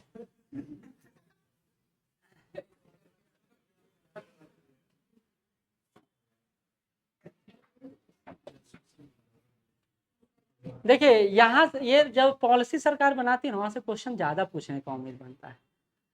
2 योजना और पॉलिसी देख रहे हैं, 7-8 क्वेश्चन हर बार, 7-8 क्वेश्चन हर बार आ रहा है, तो इसको छोड़ नहीं सकते हैं। इधर आ जाओ, बस लास्ट पेज है। कहता है कि सरकार ने सूचना प्रौद्योगिकी नीति कब बनाया है, 2024 में, पहला पॉइंट 2024। अब देखिए बिहार में सारा, अब पूरा भारत डिजिटल इंडिया के कॉन्सेप्ट पर काम कर रहा है, बिहार पीछे कैसे रह सकता है। तो हमने भी साइबर सेल बनाया है, हमने साइबर स्टेशन बनाया है, ये सारा कॉन्सेप्ट पर हम लोग काम कर रहे हैं। लेकिन जब तक एक पॉलिसी नहीं होगा तब तक एकीकृत इंटीग्रेटेड नहीं कर पाएंगे चीज़ों को। तो इसी इंटीग्रेशन के प्रोसेस को करने के लिए हमने सूचना प्रौद्योगिकी नीति लेकर आए, ठीक है। तो कहता है इसी में हम लोग इलेक्ट्रॉनिक सिस्टम डिजाइन करेंगे, विनिर्माण करेंगे, सूचना प्रौद्योगिकी प्लेटफॉर्म, कम्युनिकेशन प्लेटफॉर्म को क्रिएशन करेंगे, डिजिटल पेमेंट को लेकर काम करेंगे। ये सारा काम सूचना प्रौद्योगिकी नीति के तहत होगा।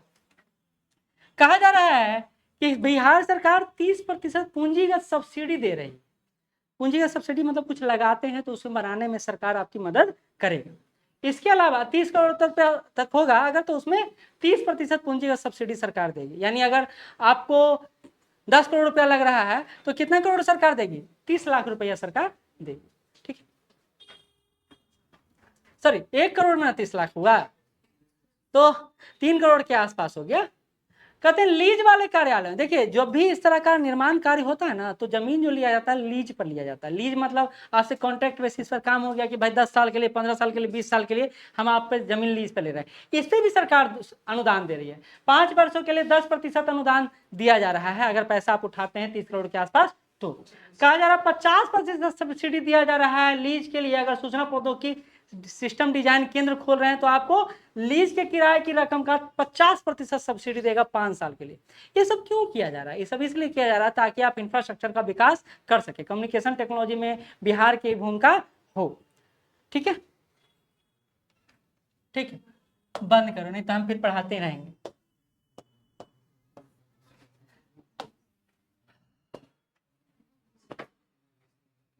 देखो ना, सबको लगता है हम बांध ले थे, एकदम मुड़ी पकड़ ले थे, ऐसे सांस ले रहे हैं। लाइट आ गया? यहाँ डेली लाइट कट रहा है 11 बजे। ये क्या हो रहा है? डेली कट रहा है ना अभी?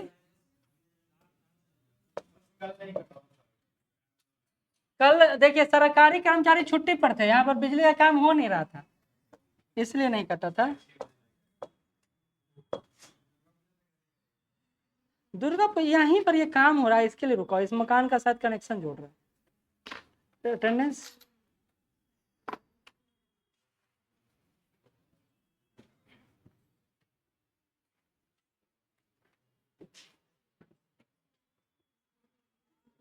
प्रियंका, आज तारीख है 23। सचिन, निखिल, करीना, निकी, ठीक हो गई निकी, अजय, सुजीत, पवन, विनीता, सुरेश, विकी, फैज, सविता,